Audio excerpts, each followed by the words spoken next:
За сайн байцгаана уу. Right News podcast-ийн 11 дахь дугаар эхлэхэд бэлэн боллоо. Тэгээ өнөөдөр бид нар Ирантай холбоотой бас нэг багсаг мэдээ те. Тэгээд Германы канцлер байсан Ангела Меркель одоо Германы нахяан буюу Штазитэй холбоотой байсан хэсэг тухай мэдээл. Тэгээ Чилид ерөнхийлөгчийн сонгуул боллоо. Чилтэй холбоотой мэдээ манай одоо энэ дугаараа хамгийн том сэдв байх болно. За тэгээд яриа эхлэх үү дээ. Тэгээ. За. Иран, Израиль, Ирак Ираны дайнтай холбоотой мэдээний үргэлжлэл явна. Тэгээ 2-3 жижиг мэдээ. Тэгээ бус мэдээ рүүгээ ингээд гулгаад орчих гэж бодож байна. За эхний мэдээ. Иран Арабын нэгдсэн Эмират руу товтлоо. Энэ бол бид нар өмнөх дугаараар ярьсан нүдээр шүдээр гэдэг зарчмаа үргэлжлүүлж байна. Ер нь тэрэн дээрээ зогсож байна гэнэ. Яасан бэ гэхээр энэ Арабын нэгдсэн Эмиратын хамгийн том бомбт болоод газрын тос агуулах байгууламж руу довтлоо энэ Арабын нэгдсэн Эмиратын нийслэл Фужайра дах гэдэг. Энэ нь бол цаанаа бүр маш том одоо утга учиртай. Одоо энэ хаагдсан байгаа Хормузын хоолой чинь бол Персийн болонд байгаа. Энэ Фужайра дах Арабын нэгдсэн Эмиратын энэ том бомбт бол юуны Оманы болонд байгаа. Энд чи одоо газар зүүн хувьд бол зүүн талд нь байгаа. Тэр нэг Хормузын тэр нэг жижиг юугаар одоо нэг жижиг нүхвэ шүү дээ. Нүх гэж нэрлэж болох юм уу? Тэр нэг жижигхэн нэг зурус хэсэг. Тэр хэсгээр заавал дайрах шаардлагагүй. Тэгээ яг тэрүүгээр одоо хүртэл нөгөө нэг юу газрын тосны нийлүүлэлт явж исэн. Том одоо яг усан онгоц нар. Тэрэн дээр нь одоо ер нь цохилт өгч чинь тэр газрын тосны байгууламж гэдэг чи одоо тийм учиртай. Тэгээд мэдээлж байгаа. Ерөөсөө зогсолтгүй дайрсан гинэ Иран бол. Яг нөгөө байр суурин дээр зогсож байгаа бол илэрхийлж байгаа байхгүй. Тэгэд одоо энэ энергийн систем нь юу аюулд шалтгаалаад одоо энэ Азийн нийлүүлэлт яах вэ гэдэг асуудал яригдчихэж байгаа юм байна. Чи Аз руу яг энэ хоолоогоор одоо энэ явдаг. Одоо энэ булангаар гэх юм уу явдаг байсан. Тийм байна. За дараагийн жижиг мэдээ гэх юм бол энэ Трамптай холбоотой. Уу яг энэ чи тоог нэрчиж саяхан. За. Чи 1900 пуужа авсан гэж шүү дээ. Дронтой бас тий. Тэгэхээр чи эн чинь ер нь амар тийм том дайралт хийсэн байна. Тэгээд яг ер нь ингэж яриад байгаа шүү. Одоо ингээд зүгээр Монголоор явж байгаа мэдээллийн хэрэгслүүдээр ингээд харангуут Иран зүгээр ямар ч шалтгаангүйгээр энэ хөрштэй болонгийн улсууд руу ингээд цохилт өгөөд энэ одоо жишээлбэл Европын холбооноос жишээлбэл Иран ямар нэгэн шалтгаангүй ингэж бусад улсууд руу ингээд товтлоод байна гэсэн юм яриад энийг буруутгах чинь те нэгдсэн үндэсний байгууллагт ч гэсэн ингэж яригдсан байхгүй. Тэгэхээр зүгээр энийг яг ингээд яагаад энэ эргэн тойрны хуусыг товтлоод байна. Нэгдүгürt тэр чи одоо стратегинтэй Ираны баримталж байгаа дайнд ялгаж байгаа аргачлал нь болохоор газрын тосны тэр нийлүүлэлтийг сааруулж те барьцаалж байгаа бусад улсуудаар юутэй Америкт ч юм уу Израильт ч юм уу шахалт хийх гэсэн нэг тийм шалтгаантай багш. Хоёрдугаар тэр эргэн тойрны улсууд гэдэг байгаа чинь агаарын орон зайгаа ч юм уу эсвэл газар нутгаа Америкт одоо жишээлбэл ашиглуулад Ираны нутаг руу довтлогоо хийх болцоог болоод байгаа байхгүй юу. Тэгээ одоо юу гэх юм зүгээр ээж байгаад бол мэдээж яагаад ч тэр иранчууд эдгээр яг Ираны ерөнхийлөгч за уучлаарай энэ ингээд нэг уучлалт хүсэж ийсэн. Гэхдээ ер нь бол ингээд ярьж та нар над хэдтэй ингээд орон зайгаа битээ ашиглуул энэ гэж ингээд ярьж байгаад нөгөө хэд нь бол бас хүлээж авахгүй байгаа юм байна. Тэгэхээр ер нь энэ Арабын тэр Персийн булангийн улсууд бол хитрхи их шахалтанд бас автагдчихсан.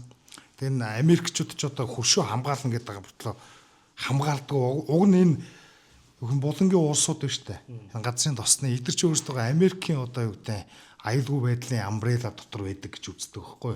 Газрын тосныхон хилцээрийг ч гэсэн одоо ийгээд зөвхөн одоо юу гэдэг доллараар худалдах гэдэг юм уу тэр одоо тохироогоо хийхдээ Америкчууд эдгээр улсуудыг хамгаалах хэрэгтэй гэдэг. Тэр цэргийн баазуудыг ингэж байгуулад байдаг шалтгаан нь юу гэвэл Америкч одоо ингэ дэлхийд тойрсон худалдааны том замыг одоо юу гэдэг өөрсдөө хяналтанд байлгаад тэнд ямар нэгэн аюулгүй байдлыг хангаж ингэх байдлаар өөрсдөө эдийн засгийн хувьд одоо юу гэдэг олон улсын худалдаа хянж дэлхийд төр хүчтэй байх байр сууриа одоо хүчрэгжүүлдэг юм да тийм байд юм билээ шүү. Тийм. За энэтэй холбоотой энэ Трампыг үг хэлсэн. Яасан бэ гэхээр Ираныг одоо бусад улсууд руугаа дайрна гэж юусо бодоогүй шүү дээ. Иран ингэж дайрах ёсгүй байсан гэдэг. тэгж хэлж байгаа байхгүй. Одоо энэ Катар, Сауди Араб, Арабын нэгдсэн Эмират, Бахрейн, Кувейт гэдэг улсууд ч одоо энэ орж байгаа шүү дээ. Энэ улсууд руу юусо дайхыг одоо хинч юусо мдээгүй. Бид нар шокийн нөхцөл байдалтай байна гэдэг. We are shocked гэж байгаа байхгүй. Тэр одоо Трамп одоо ямар хариуцлагагүй энэ бол мэдчил байгаа шүү дээ. Тийм Ормузын хоолойг одоо нийлэх гээд бусад улсуудыг одоо юу гэдэг шахалт үзүүл энэ төр гэдэг. Тэгээ Трамп ч одоо энэ Ираны дайныг өөрөө эхлүүлчихэд бусад улсуудыг жишээл НАТОгийн ч гэдэг юм уу. Ер нь ингээд Америк ялангуяа Трамптай ер нь товтон бусад улсуудыг сүрдүүлж идэг боллоо. Тийм. За тэгээд энэтэй холбоотой сая бас нэг донслогсон гэх юм уу. Америк одоо либертар үзэлтнүүдийн консерватив үзэлтнүүдэд нургуу үргэсэн мэдээ болсон. Одоо энэ 5,000 Америкийн цэргийг далайн цэргийг одоо тэнгисийн цэргийн хүчин гэж ярьдэн шүү дээ. 5,000 цэргийг Тэнгисийн явган зэрэг байхгүй. Тэнгисийн явган зэрэгтэй. Энэ 5,000 цэргийг одоо ойрох дорнод руу деплоймент хийх одоо тий байршуулах ийм шийдвэр гаргасан байна. Энэ анх 2500 гэж ирсэн. Тэгсэн чинь ерөөсө 2 өдрийн дараа 5,000 болчихж байгаа байхгүй. Одоо аргаа барж ийн гэх юм уу. Нэг ийм чинь ингээд хуурамч мэдээнүүд айгүй их байгаа даа. Тэр энэ ч угсаа мэдээллийн дай бас айгүй их явагдаж байгаа. Жишээлбэл юу гэдэг Израильд Америкийн маш олон зэрэг очлоо гэдэг ингээд Америк зэргүүдийн онгоцон сууж байгаа мууж байгаа бичлэг ингээд гаргацсан тийм юмуд уучлаа гэвэл. Тэгээ мэдээллийн дайн гэж нэг юм байгаа. Ер нь бид нар ч одоо бодит мэдээлэл болж хаад айгүй хүндрэлтэй байгаа. Жишээлбэл Америкийн нийт хохирол хэр болж байгаа, Израилийн хохирол юу болж байгаа. За Ираны хохирлуудыг бол ингээд хилээд тах шиг байгаа. Жишээлбэл одоо нэг аюулгүй байдлынхан сайд нь өчтөр илүү уржигдэр нас орцсон байлээ шүү дээ. Пуужиндуулаад тэгэд бас нэг сонин одоо юу гэх юм интернет дээр явагдаад байгаа нэг сошиалаар явуулж сэвдээд байгаа сэдв чи Нетаньяху өгсөн биш магадгүй гээд. Тэгээ Нетаньяху одоо аюулгүй байдлынхан хурал дээр ирсэнгүү гэдэг байгаа байхгүй. Тэр чи одоо айгу сонин шүү дээ. Яг дайм болж байгаа чинь Нетаньяху байхгүй байгаа сонин. Тэгээ дээрэс нь Нетаньяху үхээгүй гэдгийг одоо live proof гэж гаргасан тэр бичлэгүүд шүү дээ. Тэд нар дандаа ийм AI маягийн тийм бичлэгүүд байгаа. Тэгээд энэ Нетаньяху өгсөн амьд байгаа нь одоогор тодорхойгүй болчихсон. Тэгээ интернетэд энэ үнэн худлаа гэсэн юм амар том маргаанд игдээд байна. Тэгээ израилчууд бол гүрийг л байгаа. Гэтэ би бол мэдэхгүй байна. Энэ одоо юугаа ч юу нь бол хэлэхгүй байгаа. Израилчууд жишээлбэл нутаг дэвсгэр одоо Тель-Авивд одоо учирч байгаа хохирлыг жишээлбэл мэдээлэх юм бол баг эрүүгийн хуулиар шийдэх гэж ирээдүйдээ хүртэл анхааруулчихсан. Тэгээ сошиалууд биш үү одоо том том сошиал одоо big tech-үүд эдгээр чи одоо Израильтай холбоотой мэдээллүүдэд бол цензур хийж байгаа. Энэ дайн бол аль хэзээний нэг хэсэг нэг Орос Украины дайн дэгдэхэд одоо юу гэдэг мэдээллийн асар их цензур бий болсон шүү дээ. Тэр шиг одоо энэ ихний үед байгаа яг эд хүчтэй өрнөж байгаа учраас яг бүрэн дүрэн мэдээллийг одоо юу гэдэг хүмүүст хүргэхгүй байх гад цензур бол аюу хийж байгаа шүү. Тий. За Нетаньяхутай холбоотой тэр ингэж байгаа. Нетаньяхугийн ингээ амьд байгаа хэсгийг баталгаажуулсан видео гэж байгаа байхгүй. Тэгсэн чи 6 хуруутай ч байх шиг тий. Тэнгүүтээ нэг кафед кофе ууж мууга тэр нь ч бас итгэхэд бэрх. Хамгийн сонирхолтой нь тэр чи кофег ингээд тэр чи ингээ ширэн дээр байгаа кофегоо гараараа авсан чи кофе ингээд нөгөө шингэнжин хөдлөх хэрэгтэй шүү дээ. Хөдлөхгүй байгаа байхгүй. Тэрийг жоон чанартай хийчихгүй тий. Тэгэд бас энэ юу Нетаньяхугийн хүү одоо би нэрийг мартчих. Яир Нетаньяху гэдэг. Тэр нэг гомо нөхөр байгаа. Тэр Америкт амьдардаг. Дайманд оролцдгоо. Одоо эцгийнхээ буйнаар гэх юм уу. Тэр нөхөр ер нь бол улаан твиттер чинь. Твиттерээс салдгуу. Өдөрт одоо 20-30-аар зарим өдөрт 50-60-аар твит хийдэг. Тэгэхээр сүүлийн хэдэн өдөр ерөөсөө твит хийгээгүй гэж байгаа. Тэгэхээр одоо нэг юм сони юм байна да гэд. Тэр Нетаньяхугийн үхсэн үхээгүй мэдээлэл бас айгүй тийм одоо өндрийг ер нь бол авчаад байгаа. Тэгээ энэ дараагийн одоо жижиг мэдээлэх юм бол одоо Можитаба Хамейни юу штэ. Одоо Supreme Leader одоо Ираны дээд удирдагч. Тий. Тэр одоо хүн мэдгдэл хийсэн. Анхны том мэдгдэл нь маш уртлын байлээ. Би зүгээр гол юмыг нь ярихад ямар ч цусан өшөө аавна гэж байгаа. Нөгөө нэг Америк бол Израилийн дайралтанд өртсөн алуулсан хүмүүсийнхээ өшөөг амнаа. Тэгэхдээ цусан өшөө Avenged Blood гэж аахгүй англиараа англи орчуулга дээр. Тэгэхээр одоо энэ тэмцэл бол зогсохгүй цаашдаа үргэлжлэнэ. Иран бол бууж өгөхгүй юм байна. Тийм байна. За энэтэй холбоотой нэг террорист одоо хэрэг гэх юм уу? Нэг гэмт хэрэг Америкт болж өнгөрлөө. Одоо энэ Израиль ч нөө Ливан руу давталчиж байгаа шүү дээ. Хизболлаг дарна гэд. Тэгсэн чинь яг тэрнтэй холбоотой бас нэг юм одоо бие биенээ өш авсан гэх юм уу тийм нэг харамсалтай хэрэг болж өнгөрлөө. За Америкийн Детройт хот. Энэ хотод жүүдийн сүм биш синагог. Энэ синагогт нэг хүн одоо юу яасан? Машинтайгаа дайрч орсон. Тэгээд цагдаа нартаа буудалцж байгаа далууллаа. Бууны сүм төртөөд. Тэгээд дараа нь яадаг хүн бэ? Энэ одоо юу болоод өнгөрөө гэд шалгасан чинь энэ хүн бол одоо Айман Мухаммад Газали гээд Ливанаас 15 жилийн өмнө Америкт цагаатсалж ирсэн. Тийм одоо Америкийн иргэн болцсон тийм хүн байгаа. Тэгээ шалтгаан нь ингээд тодруулсан бол бас айгүй тийм хүн шалтгаантай бас хүндэтгэн үзэх гээд хэлчих юм бол бас муухай юм. Гэтэ ер нь бол яг жинхэнэ яг айгүй одоо өөр дээрээ тусгаж авах юм бол одоо байж болох юм шиг гэж санагдаад байна. Гэтэ би байж болно гэж хэлээгүй л те. Ойлгочтой жоохон симпатидаг хандаж болохоор тийм шалтгаан байгаа. Яасан гэхээр энэ Ливан руу хийсэн цохилт Израилийн цохилтоос болоод энэ хүний гэр бүлийнх нь тэгээд юм жоохон нийс биш одоо ачцээ дүүнэр нь бөмбөглөлтөнд өртөөд алуулсан юм байна. Өгцөн. Тэгээд тэр хүн чинь энэ хүн бол урд нь ерөөсөө гинт хэрэгт холбогдож байгаагүй. Буу зэвсэг эзэмшдэг байгаагүй. Ерөөсөө 15 жилийн өмнө дөрвж ирээд одоо ямар ч одоо тийм цэвэрхэн яг Америк хүн шиг амьдарч исэн юм шиг байгаа. Хуулийн дагав. Хуулийн дагав тий. Хуулиа дагдаг иргэн гэж нэг ойлголт байдаг шүү дээ тий. Тэгж амьдарч хагаад тэгээд эннээс шалтгаалаад одоо энэ синагог руу дайрсан байна. Тэгээд одоо энэ Детройт хотын тэр Мичиган мужийн эрх мэдлэлтүүд нь юу гэж ярьж байгаа нөхөр ерөөсөн ойлгомжтой буруутгаж байгаа. Одоо ийм юм байж болохгүй га. Би бол энэтэй санал хэлж чинь ягаад гэвэл одоо тэнд одоо Америкт байгаа тэр жүүд хүмүүс биш үү тий. Одоо яг тэр Израилаар одоо буужиг харуулж байгаагүй шүү дээ тий. Тэгээ яалтчгүй чадах юмнуудаа одоо ядч Америкт байгаа хүн Америкийнхаа жүүдүүдийг алъя гэсэн одоо нэгнээс нэг ушаангийн одоо юу шиг нэг тойрог гэж нэг юм байдаг шүү дээ. Гинжин хэлхээ гэдэг. Яг л ийм л юм үүсгэж байгаа. Айгу муухай юм болж ийн л гэж. Зүгээр ер нь яг хоо энэ исламын шашинт чинь нэг юм цус өгшөө авах тухай ойлголт байдсан билээ. Тэгээ одоо юу гэх юм одоо сая тэр Али Хаменей гээд Ираны тэр Supreme Leader гэдэг лам өвгний чинь устгацсан. Тэгээ тэр чинь шиитийн шашны маш том хүн штэ. Тэгээ энэ чинь ганцхан Ираны асуудал биш. Одоо тэрний одоо нас болсон чи одоо Филиппин ч илүү Малайзад ч илүү шиит шашинтай хүмүүс одоо ингээл гашуудлаа илэрхийлэл гаргалж гисцсан байгаа. Тэгэл одоо энэ Пакистаны Карачид жишээлбэл шийдүүд нь гарч ирэл Америкийн элчингийн гадаа мөрөлдөөн болоо 2-3 хүнийг одоо хамгаалагчд нь буудаж алал тийм болсон. Тэгэд энэ шийд шашнтууд за ер нь тэгэд энэ Ираны засаг төрж гисэн ер нь Трамп чи болгоомжлороо энэ сүдүүлсэн шүү дээ. Трамп болохоор бид тэр Алларжан гэдэг хүнийг хэн гэдгийг ч мэдэхгүй байна гэд одоо тэр Алларжаны нас орсон. Энд чи одоо ингээд нэг исламын шашнтнуудын гэх юм уу ганцхан иранчууд юм биш шиитийн шашинтнуудад бол ерөнхийдөө юм биш шашны дай маягаар ойлгогдоод байгаа байхгүй юу. Одоо бидний одоо юу гэдэг соёл тугсаа үндэс зан одоо үндэс угсаа соёл зан заншил руу халдж ин тэ гэсэн ийм байдлыг одоо тэр Хаменейг устгаснараа бий болгоод өгчихсөн. Тэгээ энэ маягаар энэ шиитийн шашинтай 300 билүү 400 сая хүн байдаг гэсэн.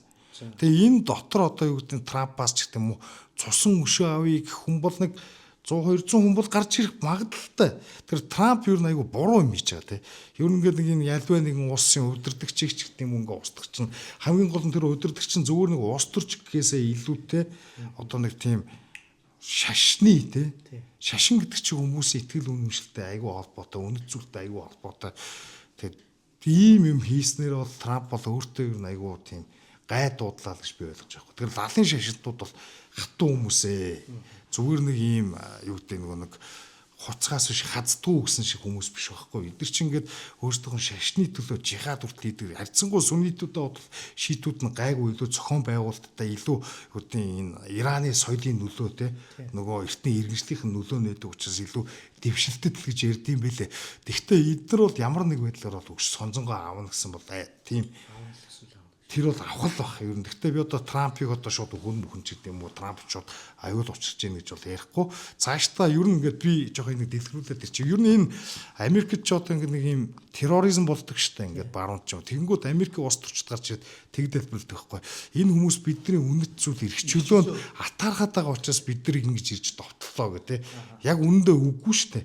Яг ингээд сайн судлаад үзэх юм бол одоо энэ Рон Пол ч гэдэг юм уу, Америкийн одоо либертарууд бол тэгдэг те. Үгүй ээ. Зүгээр Осама бин Ладны зүгээр нэг ярилцлага хүртэлийг ингээ харахад хизээч Америкчуудтай одоо юу гэдэг зүгээр жирийн худалдаа хийгээд ингээ бид нар амьдрал асуудал үүсэж гол нь бид танаа ойрхон дорндод хийж байгаа бодлого дайн биднийг одоо ингээ алаад хятад байгаад чи их дургу байна. Та нарын цус одоо өгтгөн бидний цус шингийн юм гэж бүр бин Ладны үг өгдөг байхгүй. Та нар өөрсдөө ирж биднийг алж чаддаг. Тэгээд бид нар бол чадхаараа эргүүлж одоо дайн хийж байгаа гэсэн юм санаа гэдэг гэсэн. Тэгэхээр нөгөө либертарууд хэлж байгаа энэ ойрхон дорндод явуулаад байгаа энэ дайнууд бол өөрсдөө терроризмыг анх бий болгосон. Тэгээд террорист олон бүлэглүүдийг ч гэсэн Америкчууд өөрсдөө санхүүжилдэг. Өөр хооронд нь байлдуулдаг. Дараа нь тэгээ хэрэггүй болохоор нь аянгууд нөгөө хэд нь бас өсөрлөдөг ч гэдэг юм уу, өөр талд ордог гэдэг ч юм уу. Терроризмыг ер нь энэ ойрхон дорндын лалын фундаментализм гэдэг юм те. Ер нь бол 20 дугаар зууны дунд үе гэхэд биш те. Исламын ертөнц илүү модернчилсан байсан. Харьцангуй гэтэл одоо гэдэг Америкчууд одоо юу гэдэг энэ бодлогод нь оролцдог болсноос эхлээд лалын фундаментализм илүү их нэмэгдсэн. Өрнөдийн ертөнцийн юм тэгээ сатанист гэж хардаг болсон байхгүй надад чинь. Тэгэхээр энэ терроризм бий болгоод одоо ч л сайн тэр жууд синагогд байгаа хүмүүс ингээ үхлээ гэдэг чинь энэ ч одоо Нетаньяхугийн бодлогоос болоод ямар ч хамаагүй энгийн хүмүүс үхэж байгаа. Тэгэхээр цаашдаа энэ ойрхон дорндод ингэж ийм түүэн хийх тусам Америкийн энгийн иргэд бол алуулж чадвал өрнөдөд тий ер нь Европт ч гэдэг юм уу терроризм улам нэмэгдэнэ. Тэгээ эн чинь одоо цусыг цусаар тийм л юм бий болж шít. Ер нь хүчирхийлэлээр аливаа асуудлыг шийдэхэр дандаа эргүүлээд дандаа хүчирхийллийн л реакц гарч ирдэг. Тэгэхээр Америкчууд одоо энийг ерөөс авч хилцэхгүй байдаг гэсэн. Тийм. Азар ерөөсөө тэр синагог руу дайралт хийхэд тэр хүүхдүүд бол тэр нэг юу ажилтнууд нь бол нас ороогүй ерөөсөө тийм гимтэж хүртээгүй нас ороогүй тэр нь бол азтай. Ер нь бол хүүхдүүд гол төлөв байсан гэж байна. Тэр нь одоо хэрвээ үхсэн байсан бол тэр хүүхдүүдийн амь нас одоо ер нь бол Нетаньяху Трамп хоёрын л буруу болж таарах нь биш. Ягаад гэвэл чи Ливан руу дайрцсан. Тэгээ энэ хүн чи одоо хоёр төрсөн ах дүүн гэж байгаа бродер гэвчихсэн байгаа. Тэгэхээр одоо төрсөн Монголын ч юм уу дүүн ч юм уу хэм мэдтгүү те. Мэддэхгүй тэгээд нийсүүд гэж байгаа байхгүй. Тэгэхээр чи одоо жоохон хүүхдүүд ач дүүнэр нь одоо тэгэхээр чи бас хэцүү байгаад байгаа байхгүй. Тийм тэгээд эн чинь ингэдэй одоо ингээд Америк жишээлбэл энэ коллатерал дамиж гэдэг те. Эдгэр чи ингээд дандаа тэр одоо юу гэдэг цэргийн байгууламж ч гэдэг юм уу эсвэл нэг юм стратеги тактикийн ач холбогдолтой байгууламжуудыг сөнөөлөө гэдэг те. Тэгэхдээ тэнд нь дандаа энгийн иргэд үхэж хорддог байхгүй. Тэгэхээр тэрнийг авч хилцдэггүй юм. Одоо энэ олон улсын хуулиарч гэсэн. Энд ч одоо зайлшгүй л одоо бий болох хэвээр хохирол юм аа гэд. Зүгээр яг одоо жишээлбэл саяын тэр 150 охтууд 160 охтууд байсан сургуулийг одоо ингэж одоо Томахок гэдэг буужингаас сүрүүлчихэд дараа нь иранчуудыг гүтгсэн шүү дээ. Тэр чинь өөрсдөө ингэ сүрүүлсэн гэд. Тэгэд эндээс ингээ харахад нэг иймэрхүү асуудлуудыг авч хилцдэг боловч гэтээ одоо ингэ нэг авч хилцэхгүй л байгаа үстэй. Гисэн мөртлөө одоо жирийн тэр одоо цэргийн байгууламж гэж гэдэг юм уу эсвэл тэнд нэг террорист нуугдж байгаа гэдэг ингээд устгасан хажуугаар нь ингээд нэг олон үгж үргэдэг штэ. Тэдгээр юу авч хилцдэг. Тэгэд одоо ялангуяа Израилийн Хизболла гэдэг штэ. Хизболла руу довтолж ингээд Ливан руу шууд дайрдаг байхгүй. Тэгээд тэр Ливаны хотууд руу шууд ингээд энгийн хүмүүс амьдарч байгаа хотууд тэр барилга байшин эдгээр нь шууд пуужинтдаг. Тэгээд Ливаны тэр шийд шашинтай биш жирийн хүмүүс нь хүртэл тэнд алуулж байгаа байхгүй.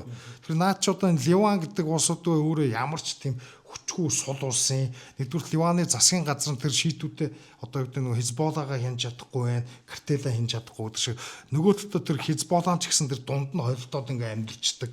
Тэгээ Израиль ч тэр өөрийнх нь газар нутгийг байн ингэж өргөсгөж идэг Хизболлаараа хүртэл ингээд дайрж ин хүртэл Ливанд байгаа хүртэл одоо юу гэдэг хилийн зурсыг зөрчиж тэнгэж одоо өөрсдөө газар нутгийг тэлж идэг.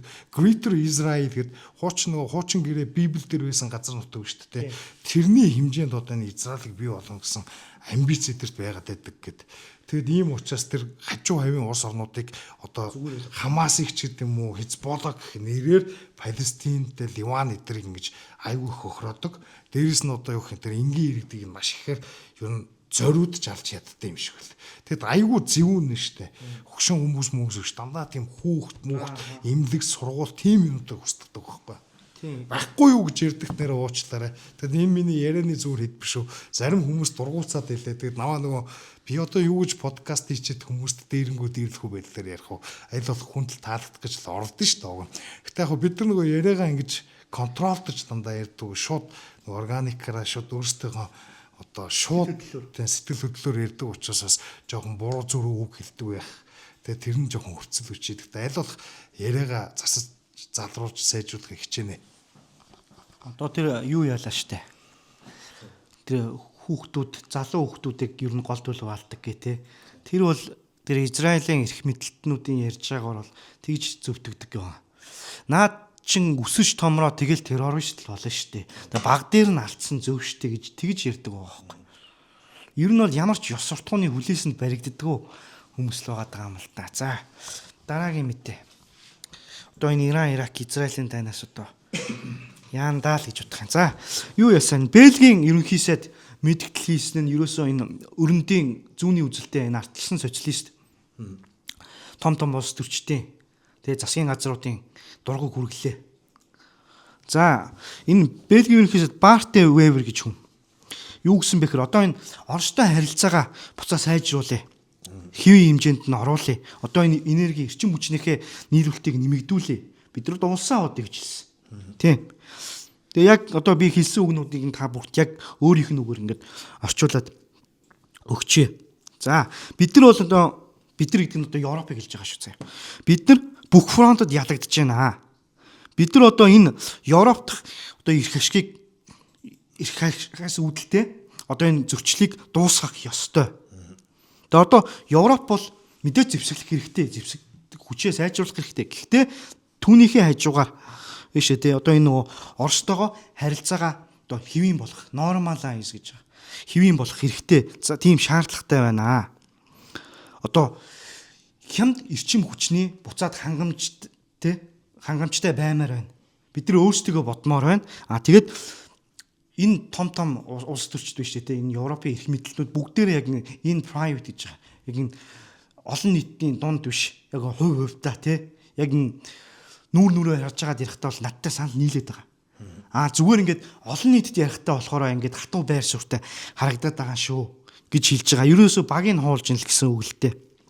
Ер нь бол эрүүл ухаанаар л ирж штэ. Одоо ингээд заавал дайн тэмцэл хийгээд явах вэ ингээд тий юу тий харилцаагаа хэвийн болоо. Гэхдээ Оросос одоо юу тий Орос бүх юм найр тавьж өгье гэсэн үг биш тий. Өөртөө зэвсэглэе тий. Өөртөө хамгаалах чадамжтай болъё. Гэхдээ одоо энэ эрчим хүчгүй орчуулалт хийх чадамж нь улмал гомигдно. Тийм учраас өөртөө эдийн засгийг одоо юу тий сайжруулад аврах замаар өөртөө илүү хүчрхэг хамгаалалттай байх нөхцөлийг бүрдүүлэх гэсэн юм байсан биз тий. Тэгээ энэ өрөндийн улс төрчд хизээч биш ээ тий ингээд энийг чангаар зөрөгтэй дуурчих тийм зориг байхгүй байна гэж хэлж байгаа байхгүй. Тэгээ яг наа чинь нөгөө political correctness гэдэг юм нь бас Европт хүчтэй. Одоо ч зарим нэгэн улс төрч гарч ирэл одоо ингээл жоохон ирүүс харуулж гэдэг юм нөгөө ярих ёстой нөгөө нэг хэмжээ хязгаараас нь гажуудаж ингэж ярих юм бол нийтээрээ нийлж дайрч давшилдаг тий. Одоо гэдэг нөгөө интернетээр нөгөө олон одоо юу гэдэг cancel culture гэдэг шиг улс төрчтэй хүртэл ингэж хяндаг болсон юм хэцүү тогтолцоо олцсон байгааг л нэг илэрч шүү дээ наач. Тэгсэн тэгээд бас нэг чухал юм хэлсэн одоо энэ ерөнхий сайд нь юу хэлжсэн. За Оросыг ингээд ялыг гэх юм бол Америкийн 100% дэмжлэг байх ёстой шүү дээ. Тэгсэн чинь Америкууд нь өөрсдөө дэмжихгүй байгаа үстэй. Тэгээд дангаараа бид нар яаж ялах юм бэ гэж байгаа байхгүй. Эн чинь бол одоо бодит байдал. Яг энэ хүний одоо яриаг батлах шиг одоо Бельгийн гадаад хэргийн сайд нь яг энэ хүнийхээ хэсэг зүйлийг ярьж байгаа. Энэ хоёр өөр намалдаа нэг эвслэх мөртлөө юу гэж ярьсан бэ гэхээр бид нар одоо Европын эв нэгдлийг одоо хангахын тулд сулруулахгүй тулд одоо юу хүчтэй нэгэн одоо үгээр ярих хэвээр тий эн чинь бол одоо weakness сул тал гэж харагдсан шүү дээ. Сул дорой байдал тий сул дорой гэж харагдсан шүү дээ. Тэгж хэлж байгаа. Одоо энэ Путинд өгж байгаа дарамт шахалтыг сулруулах юм бол одоо Путины хүсэж байгаа юм чи яг л тэр шүү дээ гэж. Нэг талаараа үнэн л дээ. Үнэн. Гэхдээ тэгээ одоо чи Бельгийн ард түмний төлөө Бельгийн эрх ашигын төлөө явах юм уу? Энэ зүгээр Европ гэсэн тий Европ гэдэг нь одоо нэг хиймэл ойлголт байгаа шүү дээ. Яг тэнд амьдарч байгаа тэр их юм аль улсын ерөнхий сайд юм бэ гэдэг үг нь бас санамаар л байгаа. Одоо энэ хүн бол уг нь их л зөв юм ярьж байна гэж би ойлгож байна. Тэгээ it what cost гэж нэг үг гэдэг шүү дээ. Ямар үнээр ямар зардлаар гэдэг. Жишээлбэл одоо юу хэ Оросыг сүрж байгаа нэрээр одоо бүгдээрээ дампуураад улам сул дорой болох юм уу, цуг өгөх юм уу? Эсвэл одоо ингээд ойлголцоод те. Тэгээд өөрсдөө ч гэсэн эдийн засгууд хөвдөрөө зогсох юм уу гэдэг нэг юм асуудал гарч байгаа. Энэ Европч ингээд нэг улс төр идеологийн хувьд аягүй хэцүү болчлоо. Тэгээ одоо энэ өөрсдөдөө байгаа бүх проблемээ Оросыг буруутгахад бас ашигладаг болцсон. Тэгээ хүмүүсийг эдийн засгийн ч гэдэг юм уу энэ элдв янзын энэ өөрсдийнх нь бий болгосон одоо эдийн засгийн хүндрэлүүд эдгээр чийлбэл Оросыг буруутгадаг штэ. Дээрээс нь одоо энэ Оросууд гэж нэг юм аюул байгаа гэдгээр далимдурж идэр чи ирэх мэдл санхүү те бүх юмаа энэ төрийн данхаалагдаг. Тэгээ энэ болгоны ч н одоо айлгтэр гадны том мангас нь Орос учраас Оростой харилцаагаа одоо шууд хэвийн болгох нь Европын яг тэр улс төрийн класс шүү дээ. Политик класс гэж ярьдаг шүү дээ. Ирэх баригч одоо давуу эрхэдэлдэг хүмүүст бол ашиггүй. Жирийн иргэдэд нь бол асар их зардалтай те. Гэхдээ улс төрчид ч гэдэг юм уу тэр том бизнес ч гэдэг юм уу тэр улс төрийн ямар нэгэн төрийн дахин хууль дээр амьдардаг хүмүүст бол тэр зардал хамаагүй шүү дээ. Тэгээ өөрсдийг нь өнөөдөр иргэд нь эсэргүүцэж чадхаач болчихсон шахуу шүү дээ чи. Иргэдээ айгүй олон янзын ийм идеологи активизмаар ингээд хуваагаад амьдралын төрөөс ч гэдэг юм уу хамааралтай болцсон. Тэгэхээр одоо бүр ингээд нөгөө хүн өрсөж өгөхийн даваан дээр л ер нь ингэж босч тэмцдэг болохоос ш ер нь хүн гэдэг чинь төвчээртэй ямар нэгэн тийм төр чинь ингээд бүр хэмжээ хязгаараа ингээд хитрүүлэх бол хүмүүс чинь ингээд дарангуулдаг шүтдүү зугаал төвчжээдэг те бүр амьдрах аргагүй болохоор л ер нь босдог тэмцэл хувьсгал чинь бий болдсон шүү дээ. Тэгээ ялангуяа Европч одоо хөгшчүүлэхтэй нөгөө хөгшчүүл нь яг нөгөө либерал гэн зүүнний либерал би нөгөө либертар яриаггүй шүү. Зүүнний либерал одоо энэ Оросыг үзэн яддаг те одоо энэ LGBT-г дэмждэг, масс цагаачлалыг дэмждэг хүмүүс олонтой. Тэгээ одоо Германд AfD гарч ирэх гэх юм бол хамгийн эсэргүүцэж байгаа тэр насны бүлэг нь хөгшчүүл байна гэдэг байгаа байхгүй. Одоо идеологид автагдсан насаараа одоо дэрүүгээрээ одоо бөмбөрдүүлсэн хүмүүс ч одоо тэгээд өөрчлөгдөх шанс багтай. Тэд нар чи нэгдүгээр тэр идеологид автагдсан гэдгээс гадна хоёрдугаар тэд нар ч одоо жишээлбэл шашин шүтдэг ч гэдэг юм уу хуучны уламжлалыг дээдэлдэг ч гэдэг юм уу те одоо улс үндэстэн гэр бүл гэдэг ийм нэг хуучны үнд цэн биш тэ тэр үнд цэн гэдэг юм зүгээр абстракт ойлголтууд гэж ойлгодог болсон байхгүй одоо жишээлбэл одоо юу гэх тэр хүмүүст одоо миний хувьд бол одоо жишээлбэл Монгол улс гэх юм бол миний эцэг өвгөдтэй тэгээд дараа нь миний үр хүүхдүүд одоо ингээ үлдэж амьдрах гэдэг ч юм одоо миний гэр бүлийн ихтэл үргэлжлэх гэх маягтай юм бодит ойлголт байхгүй миний хувьд зөв Монгол хүний хувьд те гэтэл Европ хүн чинь тийм ойлголт болцсон худлаа юм хүн төрлөختний сайн сайхан майхан тэгэл энэ тэгш байдал орон бүхний пролетар энэ чинь бүр 100 200 жил юм пропагандагаар одоо угжигдсан. Тэгээд одоо ингээ үндэсний үзэл гэж ярихгүйд хитлеризм эндээс бий болдог гэл одоо ч тэр нэг Германы дэлхийн 2 дугаар дайны дараа чинь германчуудыг бүгдийг нь буруутгачихсан шүү дээ. За эдгэр чинь ерөөсөө ингээд нийтээрээ ингээд асар муухай харгисан юм хийсэн. Ингээд нэг юм одоо юу гэдэг коллектив гюлт гэж ярьдээ. Хамтын гим нүгэл гэдэг юм уу? Ийм юм Германы ард түмэнд үүссэн тэр үнэн. Одоо бид дэлхийд хүн төрөлхтний эсрэг гэмтэр хийжтэй гэж өөрсдөө буруутгасан.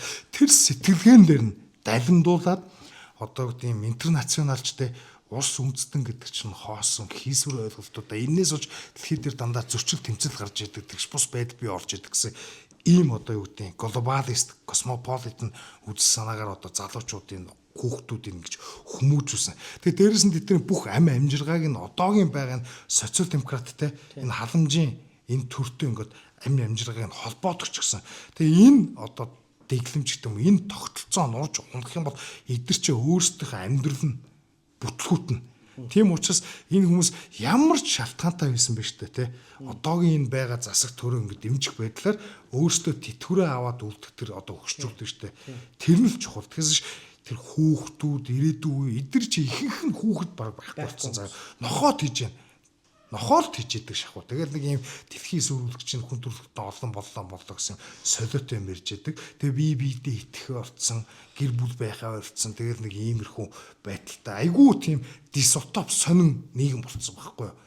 Тэгэд ийм учраас одоо Европ ч яг ийм хүмүүс нь өөрсдийнх нь улс үндэстэн ч гэдэг юм уу гэр бүл гэдэгтээ итгэдэггүй тэр одоо үзэл санааны нэг ёсны нигилизм те юунд ч итгэхэрсэн цэниктэй хүмүүст итгэхэрсэн ийм юм нь ус төрдөө гарч ирэхдээ өөрсдөг нь ингэж алаад байгаа юм шиг надад санагдтыг.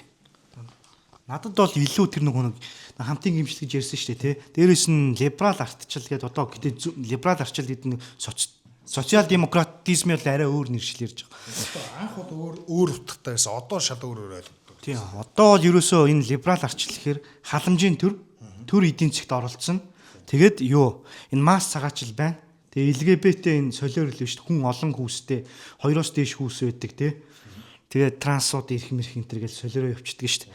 Тэр мэрийгээ ярьдаг. Тийм ер нь ардчилсан социализмыг хэлж байгаа те. Гэхдээ социализм доо нэг хуучнаг шиг л new left гэх шин нийгэм соёлын хувьд болохоор ингээд абсолют тэгш байдал бий болох тухай хүүсгүй нийгэм, ангигүй нийгэм гэж ярьдагс босууд нэг хүүсгүй нийгэм хүн хоорондоо ямар нэгэн ялгаа огт байх ёсгүй гэж үздэг те. Тэг угсаатангүй нийгэм гэ бүгдийг нэрлийцжүүлнэ гэдэг. Одоо сая бис нэг мэдээ хараа явж ирсэн. Энийг бүтэн мэдээ болгоч гэж бодог үлдээ.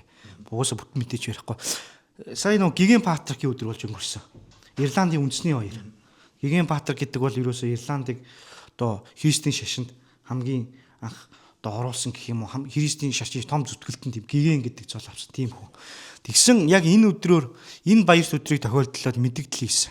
Нөө Ирландын ерөнхий сайд энэ нэг эмэгтэй 60 гаруй насны одоо юу гэсэн бэхээр тэгж ярихдаа Ирландын үндэсний баяр штэ энэ ч тий өв уламжлалаа дээдлэх энэ одоо этнисити биш үү үнд сухсаага дээдлэх баяр. Тийм баяр байхад бид нар цагаачтыг улам олон тоогоор авах ёстой. Цагаачтайгаа харьцаагаа ингээд бүр илүү нэгтруулах ёстой. Интеграцжуулах ёстой гэж ярьж байгаа. Үндэснийхээ баяраар. Тэгэхээр одоо эднэр бол ерөөсөө тэр үнд сухсаага үзэн яддаг хүмүүс болцсон. Либералууд гэдэг бол. Тийм эднийг ойлгох хэрэгтэй. Тэгээд ард түмэн улс төрчид нь ард түмнээ бодохгүй байх нь бас нэг төлөөр аргагүй. Ард түмэн хамаагүй баг Ирланд одоо Ирландуудыгаа яг жинхэнэ цагаан арьстай тий Ирландуудыгаа үзэн яддаг. Одоо энэ Бэлгик бол яг олон улсын 3 үндэсний бүрдэл улс гэж явдаг. Гэтэ энэ цагаан арьснуудаа үзэн яддаг тий. Ерөөсөө энэ улс төрчид нь тухайн ард түмнээ үзэн яддаг хүмүүс нь засаглаад байгаа байхгүй. Тий. Энэ дээр бас нэг тийм гэж бодоод байгаа шүү. Тийм бүхэл муухай юмд цагаан арьснууд буруутай, өрнөдлийн соёл иргэншил буруутай гэж юм идеологоор угжуулсан хүмүүс байхгүй. Тий. За энтэй холбоод бас нэг сая Германд сонин үйл явдал боллоо. Энэ судлаач одоо Германы нэгэн судлаач Маршел Лүте гэдэг. Одоо энэ болохоор одоо байгууллагын нэр нь одоо юу гэлээ. За Good Governance Union гэдэг одоо сайн засаглалын холбоо гэх юм уу, зөв засаглалын холбоо гэх юм айгуу тийм монголоор орчуулахад хэцүү. Ийм байгууллагын судлаач Германы канцлераас Ангела Меркелийн Штазигийн файлыг үзье гэсэн хүсэлтийг шүүхт гаргасан. Шүүх үүнийг нь хүлээж аваагүйгээр барахгүй 20,000 еврогоор торгохоор оллоо шүүхийн зардал гэдэг. Тэгээ энийг бол нөхөр бол шүүхтнэ гэж байгаа байхгүй. За Штазигийн файл гэдэг. Энийг бол одоо зүүн Германы одоо Герман 2 Герман 90 онд нэгдсэн. Тэрнээс өмнө Германыг хэдэн 10-ны турш одоо засаглаж исэн, дарангуулж исэн зүүн Германы коммунист нам биш үү? Одоо энэний одоо нууц цагдаагийн газар Штази. Энэ байгууллагад одоо бүх хүмүүсийн тэр зүүн германчуудын мэдээлэл байгаа. Энийг 90 оны дараа ч нэг арчил гарахад гэх юм уу те 2 Герман нэгтгэхэд ил болохгүй гэжсэн. Үгүй гэсэн энэ нийгмийн одоо юнитиг им нийтлийг үгүй болгоно нэг нэгэндээ итгэлийг нь үгүй болгоно те ахыхын дүүгийн эсрэг найз нөхдийг бие биенийх нь эсрэг энэ төр гэдэг үүднээс тийм зөвтгөлөөр ерөөсөө ил гаргаагүй байхгүй юу? Германчууд бол зөвөр өөрсдийнхөө мэдээллийг өөрөөсдөө үзэх хэрэгтэй. Одоо би өөрийнхөө мэдээллийг асраах өөрийнхөө мэдээллийг үз. 3 дахь шитгээд үзэх хэрэггүй байдаг. Үзэх эрхийг бол шүүхээс олгодог. Тэр нь бас их асуудалтай. Яг зүүн Германы засагтай хамтарч ажиллаж исэн баталгаажсан хүн гэж байгаа. Тэрийг одоо эхлээд орж иж мэдээлэл шалгаж иж баталгааж болно. Эсвэл улс төр том алдан тушаал хасж исэн ч юм уу те public figure гэж байгаа. Энэ л улс төрчийг л хэлж байгаа юм л да. Ийм байж иж үзэх эрх нэгдэг гэж байгаа байхгүй. Тэгэд манай энэ Маршел Лүте болохоор наад юу ч энэ Маршел Лүтегийн хуульчт нь болохоор ийм үндэслэл гаргаж ирсэн. Наад Меркель ч одоо угаасаа тэртээ тэргүй 90 оноос залуугасаа улс төрөг явцсан. Угаасаа Германыг одоо коммунист залуучуудын одоо эвлэл биш үү? Монголоор бол одоо хуучин хувьсгал залуучууд эвлэл комсомолын бүр том гишүүн байсан, өдөрт хаалганы хүн байсан. А дээрэс нь энэ Германы ардчлалын одоо сэргээх нам. Тэрний одоо том одоо spokesman гэж байгаа. Spokeswoman гэх юм одоо тэр чи одоо хэвлэлийн төлөөлөгч байсан. Энэ нь бол одоо энэ хүний чи одоо public figure гэж тий олон нийттэй харьцаа одоо юу гэх юм те олонний танил одоо монголоор юу гэх юм тийм хүн гэдэг тодорхойл шаардлагад нь хүрж байна. Бид нар тийм учраас одоо энэ хүний чи одоо мэдээллийг нь аммаар байна. Судалгааны зорилттой гэдэг. Судалгааны шаардлагаар. Тэгсэн чинь дээ үгүй гэж байгаа байхгүй. Тэгэхээр нотал байгаа байхгүй. Штаситай холбоотой ажиллаж байсан. Яг зүгээр ингээд сонирн болгоод ярихаас ер нь зүүн Германы Штаси ч нь бол ер нь коммунист блокийн орнууд дундаа хамгийн амар мэдээлэл цуглуулдаг хүмүүсийг бие биенээр нь хянуулдаг тийм газар байсан. Ягаад тэгэхээр баруун Германтай хил залгаа одоо барууны одоо өрнөдийн үзэл санаач бол хамгийн их нэвтэрж орж ирдэг тий. Тэгээд энэ зүүн Германаас аюу тийм диссидент ч гэх маягийн тийм үзэл санаанууд одоо юу гэх юм Европ руу зүүн Европ руу төгдөг цаашлаад Орос руу хүртэл ингэж ордог байсан байхгүй юу? Одоо нууц сэтгүүл, нууц номч гэдэг юм уу, иймэрхүү байдлаар ингээ гар тойруулж уурдаг гэдэг юм уу. Тийм одоо юу гэдэг коммунист системийн хувьд хамгийн аюултай найдваргүй гэж тооцогддог байсан газар.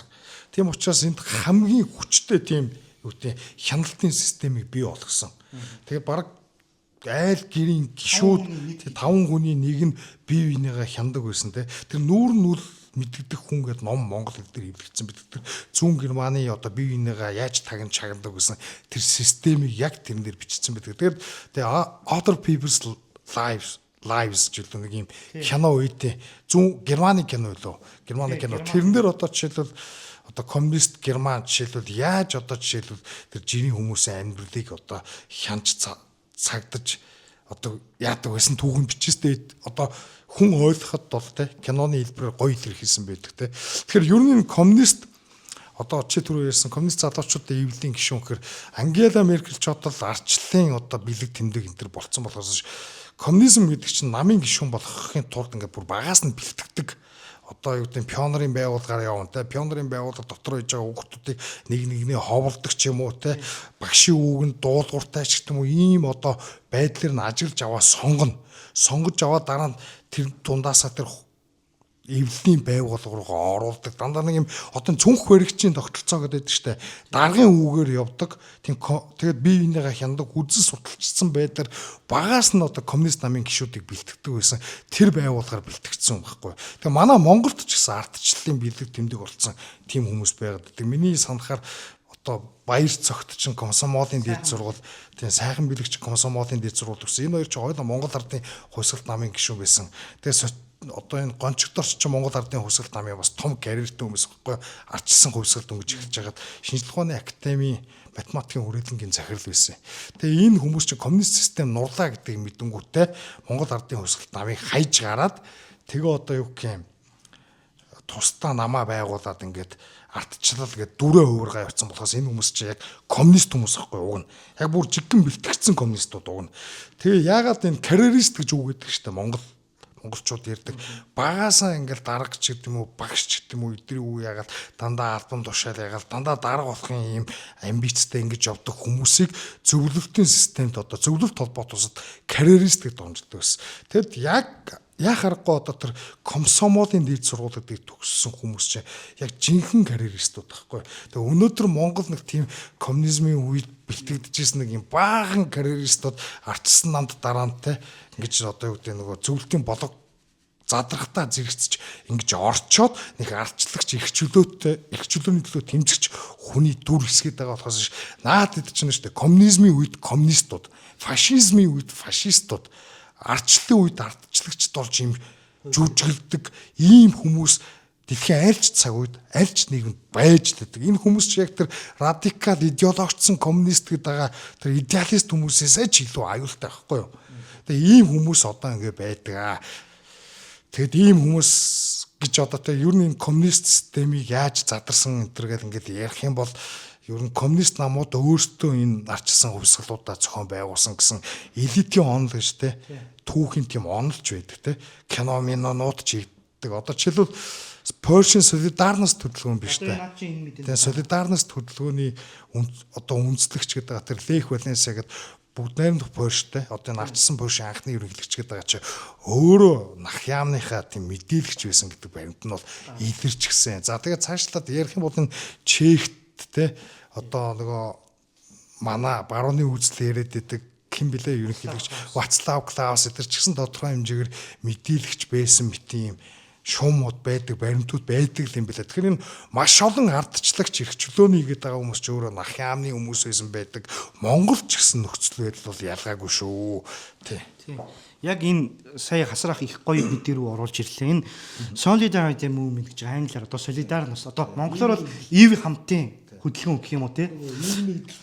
Ив нэгд хамт гэх юм бол коммунист гэдэг гэж орчуулдаг. Тэр чинь нөгөө нэг юу энэ чинь ив хамт гэж орчуулад байдаг санагдаад байна. Ив хамт нам гэхээр коммунист нам гэж орчуулдаг. Ив нэгдэл гэж орчуулсан мэт. Ажилчдын ив нэгдлээ нэгтгэн. Намыг бол биш нэ. Хөдөлгөөнийг нэрч.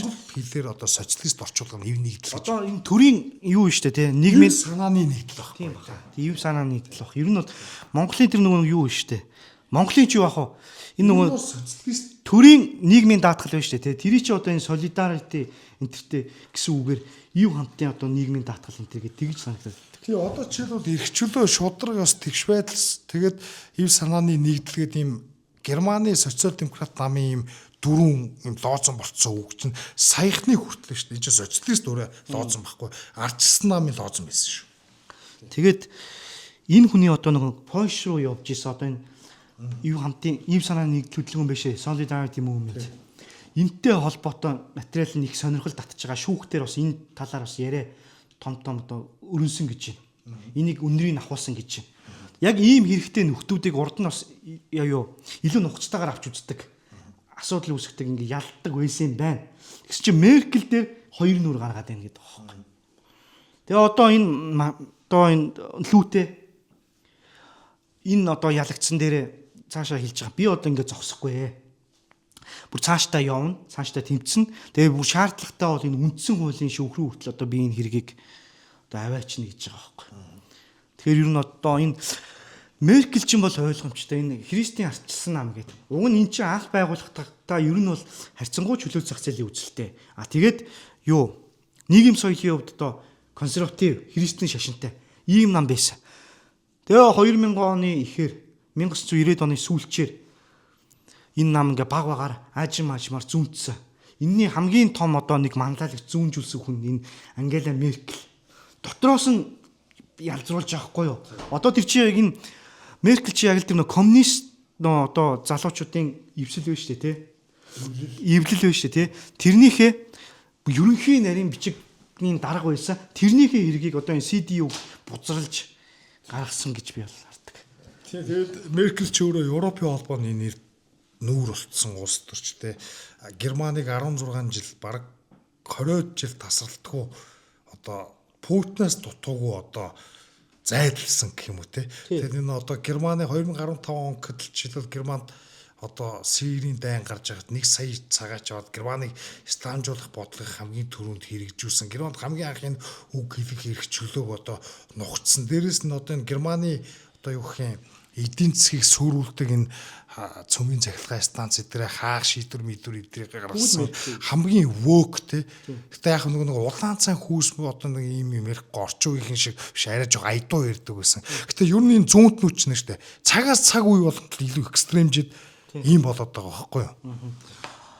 Өөрөө бол одоо Германы ижил хүүсний гэрэлтийг дэмжих хуулийг CDU нам одоо Христийн ардчилсан Христийн нам одоо батлуулж байгаа шүү дээ тий. Тэгэхэд бол Меркель бол за намын дарга хүн байна да гэдэг утгаараа бол яг санал өгөөгүй, саналд нь оролцоогүй. Гэхдээ намынхнаараа хүчээр санал өгүүлж байгаа тэр гомочуудын гэрэлтийг бүтгүүлсэн л واخгүй юу. Одоо нийгэм соёлын хувьд, эдийн засгийн хувьд энэ хүн бол бүр улаан зүүнтэй. Тэгээ сая хүртэл өнгөрсөн 7 та нар битээ АФ-тэй нам санал өгөөрэй гэд цагаачтай гэж хэлж байгаа байхгүй. Одоо Германч одоо энэ хүний буйнаар гэх юм уу тэр хууль одоо нэг дөрөвчд орж ирж байгаа шүү дээ тий. Тэр хүмүүс ч одоо ингээд саналын эрхтэй болж байгаа юм байна. Ер нь өмнөх түүхэндээ ч гэсэн ер нь баг багаар оруулаад байж исэн. Тэр хүмүүстэй бол та нар битээ АФ-тэй нам санал өгөөрэй гэж байна. Энэ чи одоо тэгэл арчлын үед ер нь угсаатнаараа үндэстнэрээ санал өгдөг шүү дээ тий. Одоо тэрний хохирол нь германчууд одоо болж ирж байна. Ерөөсөө энэ Меркелийн гайг бол дурдаад барахгүй бид нар дараа нь нэвтрүүлэг ер нь дүрстэй хийн. Тэгвэл энийг бүр нэг сайн муулна гэхгүй. За. Бид нар энэ манай бэлгүүнээ муулна гэж ирээд. Бид нар шүүмжилдэг болохоос муулдаг шүү. За яг тэ би өөрийнхөө л ярьчих. Ер нь зөөр бодит байдал шүү дээ, тий. Ер нь энэ Меркель авгааг бол хэдхэн жилийн өмнө та бодлоо 5 жилийн өмнө 4 жилийн өмнө энэ Меркель шиг хүнээр улсаа өдөрдүүлэх юмсан монголчууд энэ хүнийг нэг 2 жил ерөнхийсэд хийлгэх юмсан энэ төр гээд солиороод тэгээд эсэргүүцгээр та нар мэдэхгүй байна. Та нар эмэгтэй хүнийг үзье ядлаа. Та нар муусаа боловсралгүй юм нөө те. Та нар юусоо Германыг муулдаг хийн тэгээд тэр гуцдаг байсан аахгүй юу. Тэгсэн чи одоо тэгээд Меркель нэр үнэхээр хуучин цамцнаасаа салдуу нэг цамцаа олон жил өмссөн энэ төр гэдэг. Тийм. Энэ хүн бол ерөөсөө энэ татвар төлөгчдийн мөнгийг өрн таран хийдгүү те дими зардал гаргахгүйгээд энэ хүний чинь одоо яг 90 үед энэ Германы засгийн газрын зардал өсөж байгаа шүү дээ. Байнгын өсөлттэй явж байгаа шүү дээ. Тэр чинь бол зөвхөн фасад واخгүй юу та. За Меркелийг За одоо энэ муу авгааг одоо тэгтээ чи өөрөөр яриад муулна гэхэр чи субъектив юм байхгүй. Бид нар субъектив бид нар хүнийг одоо гүтгэдэг ч юм уу эсвэл доромжилдог хүмүүс биш шүү дээ. Бид нар бол дандаа хийсэн үйлдэлийг нь л үр дагаврыг нь л одоо өөрсдийнхөө өнцгөөс дүгнэж ярьдаг хүмүүс тийм. Гэхдээ тэрэн дээр бол шүүмжлэн л гэж байна. за яг хөө муулах байдлаар шүүмжлэе. За мал муулна гэдэг шиг болох бай тээ. за бас өнгөрсөн 7 хоногт нь Пол Эйлрих гээд одоо шинжлэх ухаанч, scientist нас урлаа. Тэр нь бас одоо манай баруун жигүүрийн үзэлтнүүд гэх юм уу? Одоо баяр хөөргийг төрүүлэх юм уу? Энэ одоо хизээ хүч талд ордог байсан гэж боддог байсан. Одоо ер нь бол хүч талд орлоо. За, яасан бэ гэхээр энэ хүний чи одоо ингэж ярихгүй бас болохгүй байна. Яагаад гэвэл энэ хүн чи өөрөө хүн төрөлхтний эсрэг гэмт хэрэг хийсэн хүн гэж одоо барууны либертар консерватив үзэлтнүүд ярьж байгаа байхгүй юу? Тэр нь ч одоо үнэн. Хүн төрөлхтний эсрэг гэмт хэрэг гэдэг чинь зөвхөн тэр нацистуудын хийсэн тэр коммунистуудын өвдсөн гэмт хэрэг биш шүү дээ тий. Энэ хүний чинь одоо юм санаачлагаар маш олон тэр нөгөө нэг юу одоо абортын бодлого эмэгтэйчүүдэд тэр нөгөө нэг юу юм биш абортоос сэргийлэх юм тэгээд тэр нөгөө нэг абортыг хуульчлах тий. Тэгээ бүр яг юм одоо яг эрүүл мэндийн хэллэгээр нь би мэдэхгүй байна л да. Яг төрөлт өгцөн байхад нь аборт хийх хүүхдэд тэр одоо юу чинь няра гэж хэлж болохгүй. Тэр ч одоо ихс шүү дээ тий. Бүр яг хүүхэд болцсон байх биш ураг за уучлаарай. Тэр ураг нь ер нь бол баг хүн болцсон байхад одоо абортлох тийм хуулийг ерөөсөө энэ хүн бол баг тэгээ хүмүүсийг өргөжүүлэх бодлого. Тий. Явуулсан.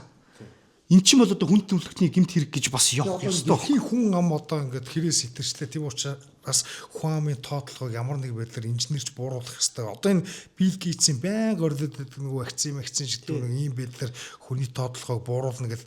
Одоо энэ дэлхийн эдийн засгийн форум за хуучин ярих юм бол Ромын клуб Евгеник те scientific racist маягийн ийм юмыг шинжлэх ухаанаар зөвтгөж хэрэггүй хүмүүсийн тоог бууруулна гэж одоо ярьдаг энэ Европын радикал environmentalism биш үү?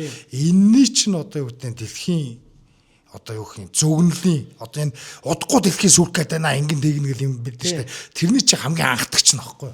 Тэгсэн одоо тэгээд үнэхээр тэр үзсэн нандаа энэ нөхөр өөрөө үнэнч байсан бол 93 хүртэл наслахгүй л байсан аахгүй. Тийм биз дээ. Ер нь амиа оруулчих л байсан ш. Тийм биз дээ. Тийм чадахгүй хоёр нүртэй өөрөө амьдарч идэг их мэдлэлтүүд амьдарч яадаг бусд нь тэгээд өгч идэг тийм. Тэр ном нь бестселлер мэлэр болсон ч байдаг. Энэ чинь бас аюух мөнгөтэй баян тансаг шүү. Харин тийм. Капитализмыг муулаад капитализмаар мөнгө олоод идэг. Тэр хоёр нүртнүүдийн бас нэг том төлөөлөхгүй. Энэний чинь population bomb гэж байгаа. Хүн амын бөмбөг гэж байгаа. Тесрэх бөмбөг гэж байгаа байхгүй. Тэрэн дээрээ юу ярьдаг вэ гэхээр за одоо ингээд Нё Малтус ингээд одоо яг Малтусын онол гэд байдیں۔ Одоо хүн ам одоо нэмэгдэх тусам хүнс хорогдноо те. Хүн амын өсөлт болохоор геометр прогрессор одоо хүнсний өсөлт болохоор арифметик прогрессор. Тэгэхээр хүн амын өсөлт дандаа ингэж одоо гэдэг хүнснийхээ өсөлтийг давж яадаг гэсэн юм одоо Английн сонгодог эдийн засгч Томас Малтус гэж хүн тийм одоо эдийн засгийн онол боловсруулсан. Гэхдээ тэр бол юг орж хараагүй гэхээр аж үйлдвэржилт технологи инновацийг ингэж олж хараагүй. Тийм учраас одоо юу гэх юм тэр хүнсний ч гэдэг юм уу нэмэгдэл би болоод хүн ам оршрох хэрээр хүнс улам нэмэгдэнэ гэдгийг тооцоолж чадаагүй байхгүй. Тэгэд энэ онолыг баримталдаг байсан одоо шин эдийн засгчдын Кейнсийг ч гэсэн Малтусаас маш их санаа авсан гэдэг чтэй. Тэгээ Нё Малтусын гэх юм бол энэ хүн амын өсөлтийн нэмэгдэр дэлхийн сүрнэ гэж одоо үздэг. Тэр одоо хуурамч эдийн засгийн онолынхны нэрлдэг нэрлэн шинэ мал тусчдаг байхгүй. Тий. За энэ хүний тэр population bomb гэдэг энэ ном эхлэхдээ юу гэж эхэлдэг гэхээр за хүнд төрөлхтнийг бүгдийг нь хоол хүнсээр хангах тий энэ тулаан дууссан. 1970 80-аад он гэхэд биш тий хэдэн зуун сая хүн үлбэрч үхнэ. Одоо нэгэнт өнгөрсөн гэж ном нь эхэлдэг байхгүй юу. Тэгэд 2000 он гэхэд Англи улс оршин тогтохгүй сүрцэн байна гэж хэлж байгаа байхгүй. Энэ чинь бүр ингээд солиотой юм зөндөө хэлсэн. Тэгээ одоо энэ хүний чинь одоо үзэл санаа нь энэ хүн өгсөн ч гэсэн үзэл санаа нь дэлхийн эдийн засгийн форум, Европын холбоо митийн байгууллагууд амьд яваад байхгүй нөө үзэл санаа улсын засгийн газар ч гэсэн энэ бодлыг хэрэгжүүлж байгаа. Тий. Үзэл санаа хүчтэй гэдэг чинь юусоо энэ ихгүй юу? Үр дагавартай үзэл санаа хүчтэй үзэл санаа үр дагавартай. Тэгээ одоо бид нар бас ийм адгийн шаарнуудыг тий новшнуудыг бас хилж яхаа зүйтэй гэж бодож байна. Энд чинь одоо хідэн хүнийг одоо амьдрахаас нь сэргийлж энэ одоо ямар бурхан юм уу тийм биз дээ. Одоо бид нар жишээлбэл цахилгааны мөнгө төлөхдөө жишээлбэл одоо сэргээгдэх эрчим хүчний мөнгө гэл ингээл мөнгө өгж байгаа шүү дээ. Тэгэхээр хизээч бид нар хэрэглээгүй сэргээгдэх эрчим хүчний маяг ингээд нэмэгдэл зардал татвар төлж штэ. Тэгэд иймэрхүү одоо Монголд ч гэсэн хэрэгжиж байгаа бодлогуудыг чинь цаад их сурвалжтай тэр одоо зөвтгөл нь болсон онолчдын нэг нь энэ нөхөр байхгүй юу? Одоо энэ нөгөө юу шүү дээ. Хятадын тэр нэг хүүхэд бодлого байна шүү дээ тий. Ер нь бол тэрий чин Америкт хэрэгжүүлчихье гэж. Ер нь хүүхэд төрүүлэхэд лицензтэй бай энэ тэр гэдэг санаа чи энэ хүний ер нь ийм 1970-ад оны төгсгөлөөр Хятадын хүн ам чинь 1 тэрбум руу төгөж ирэхэд энэ Мальтус үзэл дээрээс нь энэ барууны энэ нүн юу штэ энэ хүн амын тесрэлт дуудахгүй ингээд дэлхий будаа болгоно гэдэг энэ онол чи Хятадын засгийн газар руу жишээлбэл айц төрүүлсэн байхгүй юу. Тэгээд Динс шопны үеэс ч илүү наад одоо нэг хүүхэд гэдэг бодлого чи одоо хүн ам зүүн инженерчлэл гэх юм уу төвлөрсөн төлөвлөгөөт байдлаар хүн амынхоо өсөлтийг хянана гэд ийм болсон өнөөдөр Хятадын хүн ам хорогдоод хөгшрөөд демограф тий тэрний хямрал болж байна. Хятадын хүн ам одоо буураад байгаа. Тэгээд залуучууд нь ажил хийхээ болоод Хятад ч бас амар том асуудалтай басна. Тэрний хамгийн нэмт тэргүүн тулгымцсан асуудал нь хүн амын асуудалтай. Тий. За энэ мэдээг ямар ч байсан энэ нөхрийг бас л дахиад гоё шүүмжиллээ. Энэ одоо юу гэдэг консерватив үзэлтнүүд бол те абортыг ер нь бол хүн амны хэрэг гэж үздэг. Ягаад гэвэл энэ чинь бол амьдрал мөн энийг ямар нэгэн байдлаар хүндэхгүй бол энэ чинь хүн болох нь бол тодорхой. Тэр өнцгөөс харах юм бол энэ бол жинхэнэ дэлхийн одоо юу гэдэг Хитлер ч харьцуулахгүй масс хядлагын бодлогын одоо идеологч байгаа байхгүй тий. Харин тийм учраас зүгээр нэг муу энэ муу сайентист өглөө гэж харж болохгүй л дээ. Тий. За одоо өнөөдрийнхөө гол мэдээ рүү оръё. Энэ сүүлчийн мэдээ. Энэ Хосе Антонио Каст гэдэг хүний талаар Чилийн ерөнхийлөгчөөр өнгөрсөн 12 дугаар сарын 15-ны өдөр сонгуулиар ялж сонгогдсон. Энэ хүн сая өнгөрсөн 7 хоногт засгийн эрхийг авлаа нөө Чили чинь болохоор ерөнхийлөгчийн засаглалтай. Гэхдээ 2 терм тэгээ 2 дараалж сонгогдох ирэхгүй байдаг. Үнждэг байхгүй юу? Тэгээ 5 жилээр сонгогддог байна одоо. Ийм ерөнхийлөгчийн засаглалтай өөрөө ерөнхийлөгч ингээ засгаа бүрдүүлээ явдаг ийм системтэй байгаа. За энэ Каст бол ерөөсөө манай баруун жигүүрийн либертар консервативуудын хамгийн одоо хайрыг татж байгаа гэх юм уу? Тэ дэмжлэгийг хүлээж байгаа тийм сонголт боллоо. Энэ хүн бол угаасаа гэр бүл нь улс төрч гаралтай. Германы цагаач. Гэр бүл нь одоо рестораны бизнес хийдэг байсан. Нацист юм шүү. Тий.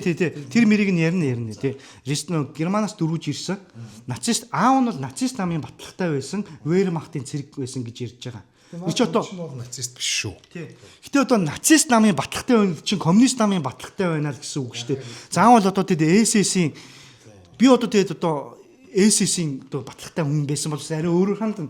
Тэр чи одоо нацист намын батлах гэдэг чи SS-ийхээс бол хамаагүй Германы ихэнх одоо юу гэдэг одоо тоглоомын дүрмээр амьдрах гэсэн хүмүүс хүсээгүй нацист нам гişүү болохоос өөр аргагүй болдог байсан юм чи. Тий. Тэр чинь нацист нам гасны дараа тэр юу яасан штэ. Энэ намын юу тоон гişүнчлийн тоон бүр ингээд эрс өсөөд бүр одоо энийг нацист намын удирдлагуу за одоо бүртгэхээ зогсооё. Интернет тулсан байхгүй юу? Ягаад гэвэл тэр чинь болох гэдэг шүү дээ. Ингэсэн тийм болсон. Заавал одоо энэ хүний нацист намын батлагтай байсан аавнд нь те энэ Хосе Антонио Кастын аав нь тэрэнд нь ач холбогдол өгөөд яах вэ?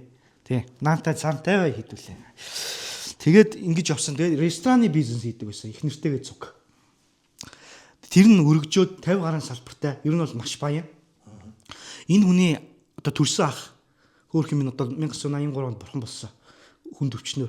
Энэ хүн бол 34 хүн наснаа нас барсан ч гэсэн одоо Чилийн улс төрд бол маш нөлөөтэй одоо улс төрийн хот гэж гарч ирж ирсэн байхгүй. Одоо энэ Чилийн Пиночетийн засгийн газар цайд хөдөлмөрийн яамны сайд гэдэг ч үлээ. Энд дэр байсан тэг хүн төвчнөр нас ураад 83 онд 34 хүн нэсэн та.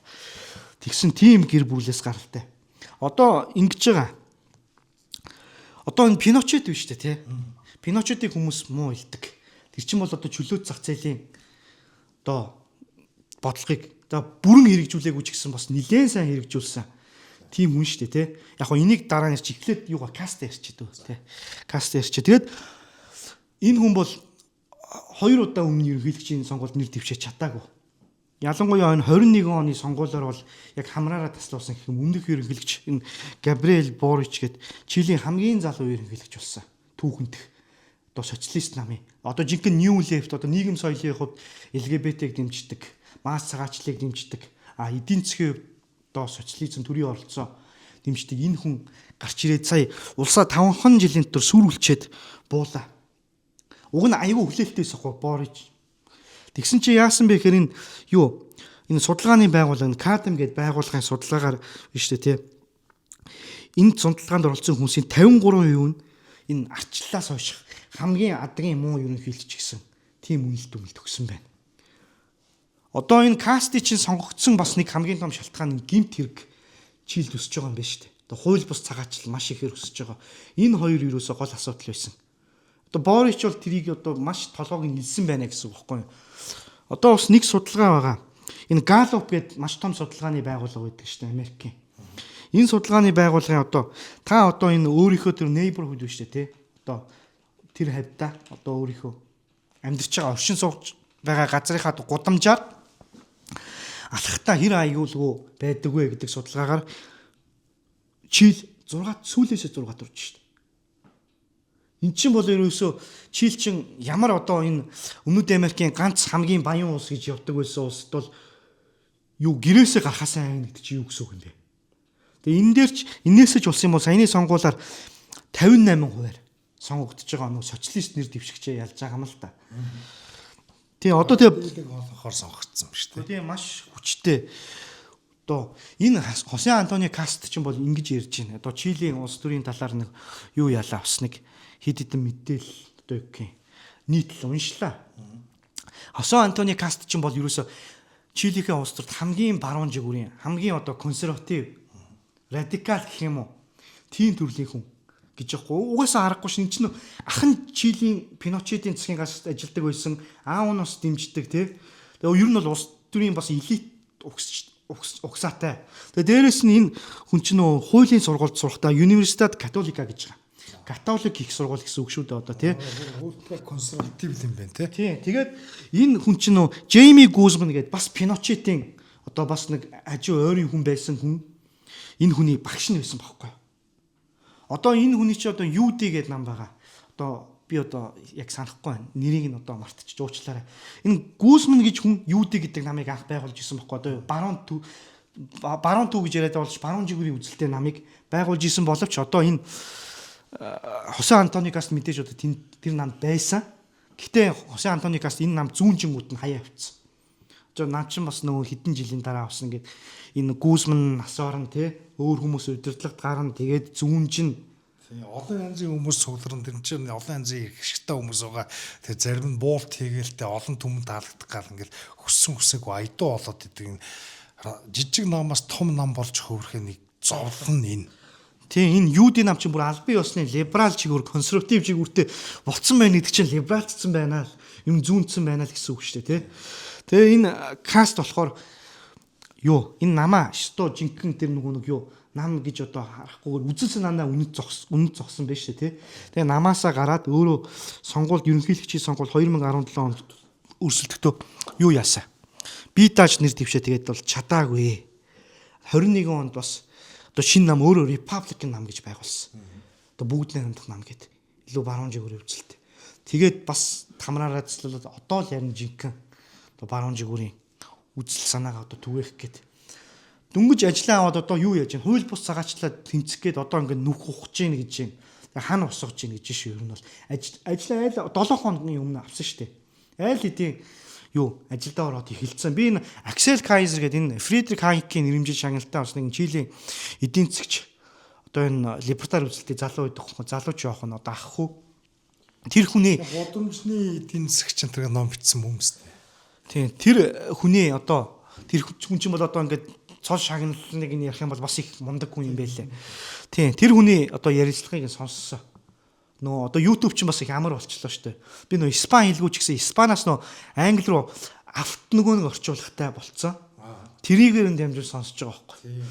Тэгсэн тэгээд нөхөр ярьж байна. Одоо Кайзер ажиллаа аваад ерөөсөө шууд бушуухан түргэн нөө сонгогчтой амлсан ярина хийн гэсэн юм а хийх хэрэгтэй. Ярьснаа хийх хэрэгтэй гэсэн чинь яг Кайзер юу каст яг тэрнийх нь дагуу хийгээд эхэлсэн нь сайн шалтай. Тэгэд чамайг сонгоогүй хүмүүсийн төлөө тэдэнд таалагдахын тулд сонгогчдоо битгий мартаа гэж хэлж байгаа байхгүй. Тэр нь бол над бүр маш их таалагдж байгаа. Тэгэхгүй бол одоо энэ гарч ирчээл нөгөө нэг өөрт нь санал өгөөгүй хүмүүсийг саналыг авах энэ гэсэн тактикаар яваад тэгээ алинчгүй хоцордог хүмүүс байдаг шүү дээ. Ер нь ихэнх улс төрчид тийм. Одоо тэрэн шиг каст аашлахгүй юм шиг байна. Одоо тэрнээс болсон юм одоо энэ би энэ Пиночетийн талаар ер нь бол одоо яриа. Тэгэхгүй бол одоо энэ социалистууд одоо манай шинэ үеийн либералууд, зүүнний либералууд нөө Америкт одоо боловсрол эзэмссэн Америкийн соёлын тэ нөлөө автагдсан залуучууд одоо Пиночетийг бас мэдээд байна Монголд. Гэхдээ маш их муугаар ярьж байгаа байхгүй. Наа чи одоо алуурчин талуурчин байсан коммунистуудыг хятсан тэ 2-3 мянган хүний амь насанд хүрсэн тэр хүмүүс ингээ алга болсон энэ төр гээд. За Пиночет бол нэгдүгээр цэргийн хөө. Тэр хүнд одоо тэр нөгөө нэг юу коммунистуудыг дарах мархад бол тийм айхтар тэр харамсал төрөөгүй бах. А хоёрдугаарт коммунистууд Салвадор Алленде засаг аваад тэр Чил гэдэг улс чи ерөөс нь 2хон жилийн дотор бүр юучгүй сүрүүлсэн байсан юм а. Тэрийг ойлгох хэрэгтэй. Одоо энэ Чилийн парламент 2 танхимтай байхгүй юу? Доод танхим нь аль хэдийн одоо Алендыг унгаахад байна шүү дээ, тий. Ер нь энэ Аленд одоо болиул таарна энэ арчлалыг тий. Энэ хуулийн засаглалыг тий энэ хүний эрх одоо энэ хувийн өмчийг аль хэдийн энэ хүн чинь ингээд уландаа гიშгэлээд эхэлцэн. Тийм учраас одоо энэ хүнийг буулгах нь одоо даруй буулгах хэрэгтэй гэсэн тийм resolution уу одоо тогтоол гаргаж ирсэн байхгүй зөвхөн одоо тэр Америкийн одоо цэргийн дэмжлэгтэйгээр энэ хин Пиночет чинь төрийн эргэлт хийцэн гэж ярьдэн шүү дээ. Үгүй. Эн чин Пиночетыг эсэргүүцсэн Чилийн ард түмэн эсэргүүцэл бол бүр дээрээсээ доод хүртлээ байсан. Ягаад гэвэл энэ Аленде чи өөрөө сонгуулаар ерөнхийлөгч болохдоо 33% 34% бараг хүрдгүү санагдчихэв. 3/1-ийн саналаар ер нь бол 3 хүн өрсөлдөд тэгж ерөнхийлөгч болж исэн байхгүй. Яг цэвэр ард түмний мандатаар биш бас нэг тухайн процессор ороод за энэ хүнийг ерөнхийлөгч болгоё гэд болгож исэн байхгүй юу. Тэгээд энэ хүний одоо бодлогыг ярьж өгье Салвадор Алендег яаж социалистууд улсаас өрүүлдэг гэд. За энэ 70 оны сонгуулиар гарч ирсэн. Тэгээд энэ эдийн засгийн сайд одоо Педро Ускович гэд тэр нөхөртөйг нь нийлж байгаа нь жинхэнэ кейнсизмыг бол үзүүлсэн. Кейнсизм гэдэг нь яадаг юм? Мөнгө хэвлдэг, төрийн зарцуулалтыг нэмдэг. Төрийн оролцоог л ерөөсөө энэ социалист коммунистуудыг арай бодох юм бол арай нааштай гэх юм уу арай айдуу. Гэтэл ер нь төрийг социализмжуулдаг. Эдийн засгийг социализмжуулдаг тийм л бодлого явуулаад энэ газрыг болон уул уурхайг төр давсан байгаа. Тэгээ н орлогыг тэгшдэг гэж оролдоод татварыг нэмсэн байгаа. Үнийн хяналт тогтоосон байгаа. Тэгээ мөнгө хэвлсэн. Тэр нь гиперинфляц төргсөн. Одоо бодолтой. Ерөөсөө 150% инфляц гэж хүргэсэн гэж бод. Тэгээ тэр нь хүрэгчээд 508 руу ганцхан жилийн дотор 508% инфляц боддоо. Төрийн амар дагаалгцсан. Тэгээд орлоготойгоо харьцуулахгүй их зарлагтай болгоод мөнгө хэвлэж ирж ойлгомжтой шүү. Тийм. 508% инфляцийг бий болгосон хүнийг төрөөс зайлуулад тий зайлуулах ёстой үстэй ер нь бол тэгээд тэдний дэмжигчдийг бас нэг шийтгэх ёстой байсан. Алхах найшин гэтээ ядчил тийм үстэй төрийн төмөр нүүр гэж байдаг бол тэрийг шийтгэж байгаа юм биш. Тэр чинь хожмын аюулаас сэргийлж байгаа. Тэгээд тэр хүмүүс чинь дандаа одоо ч л сандиниста гэдэг байгаа шүү дээ. Никарагуагийн Сандиниста за тэгээ над Алинда тий наад хэд чи бүгдөө зөвлөлтөөс одоо юу гэдэг тухайн үед сангууждаг. Дээрэс нь эдний талын хорлон сүйдэгч террористууд их байсан. Дээрэс нь Чилийн Пиночет гарч ирээд тэр аалж чадсан гэдэг хүмүүс дунд чинь хар тамхины картелийн гэмт хэрэгтүүд маш их байсан байхгүй. Тэгээ тэд нар чинь тухайн үед аюу их одоо гамшиг учруулад эхэлчихсэн байсан. Одоо энэ Букелетэй төстэй байхгүй юу? Ер нь энэ газар жоохон хатуу үзэхгүй бол Латин Америкийн соёл хэцүү байдаг тий. Одоо тэр 2000 хүнийг яриад идэг. Одоо бодолтой. Гэтэ наач нь шүү дээ. Коммунист диктаторуудын хийсэнд харьцуулахад байна шүү дээ.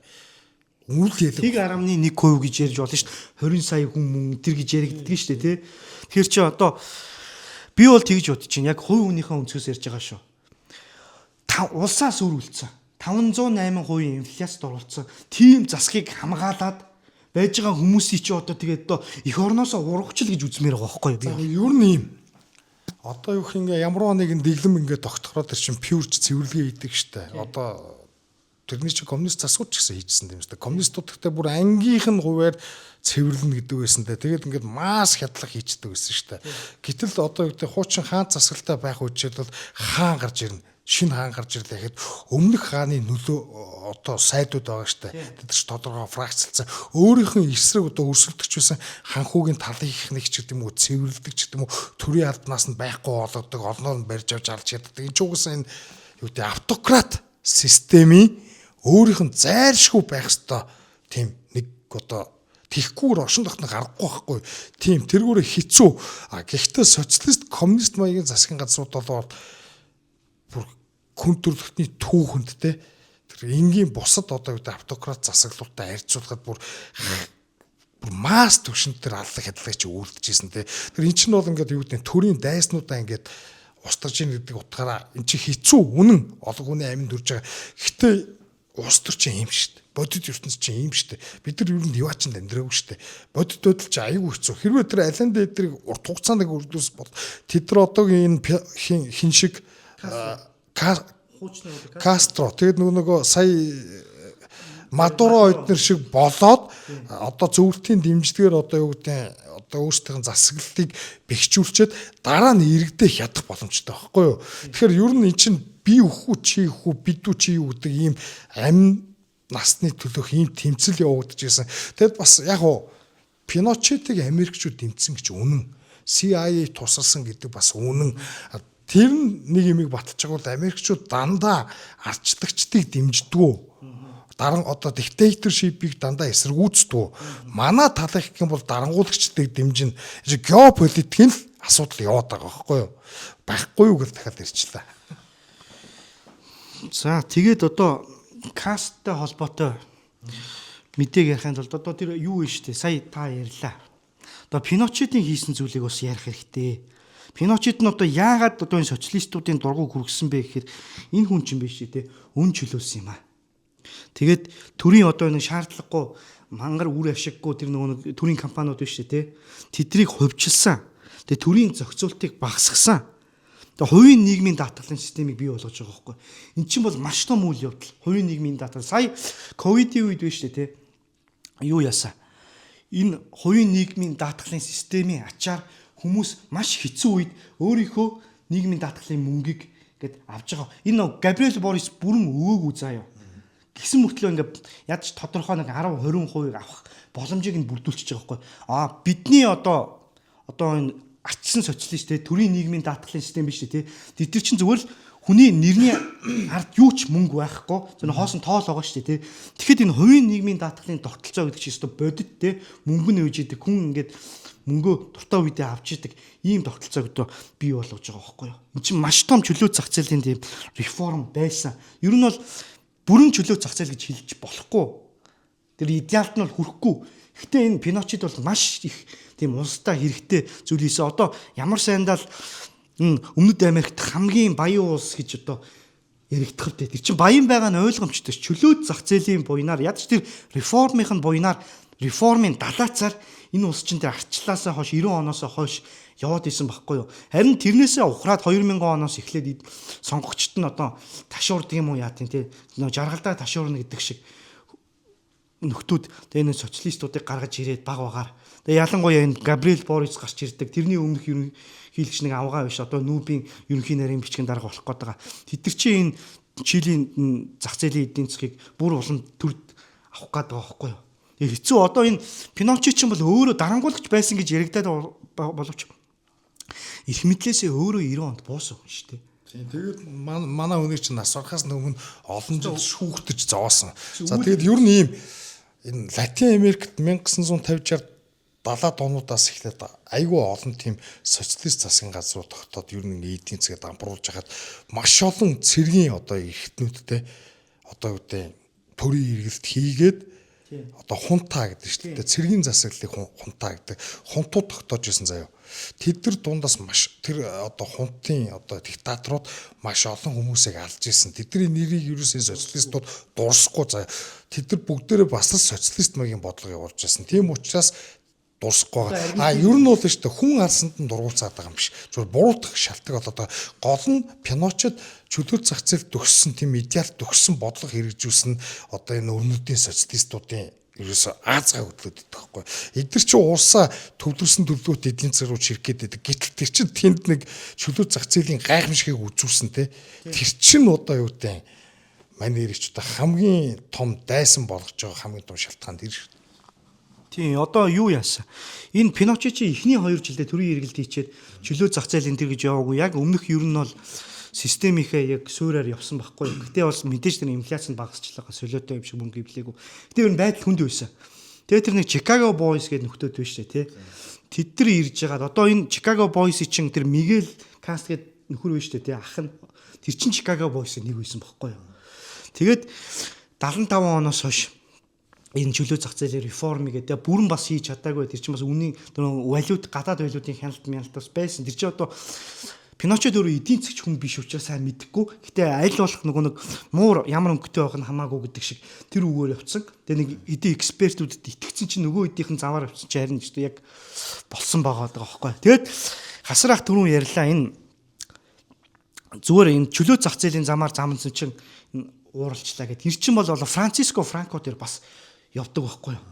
Франциско Франко Испаний иргэний дайнд энэ социалистуудыг ялсан. Одоо бүгд найрамдахчуудын тал гэдэг чинь бол яг үндсэндээ бол социалистууд, коммунистууд байхгүй юу. Тэрийг үндэслэх үзэлтэй католик шашинтай. Тэ одоо энэ Франциско Франкогийн тал ялж гарч ирсэнд Франкод үгс сандаг. Тэгээ Франкос бас яг адилхан эхний 20 жилдээ одоо Пиночетыг бодох юм бол бас их удсан. Эхний 20 орчим жилдээ яг тэр төрийн оролцоод эдийн засгийн бодлогыг яваад ер нь бол улс нь стагнацид орсон. Эдийн засаг нь маш хүчгүй сул байсан. Тэгээ ер нь тэгээд нөхөр бодсон юм шиг. За одоо нэг шинэ юм туршиж үзье. Болиё гэд.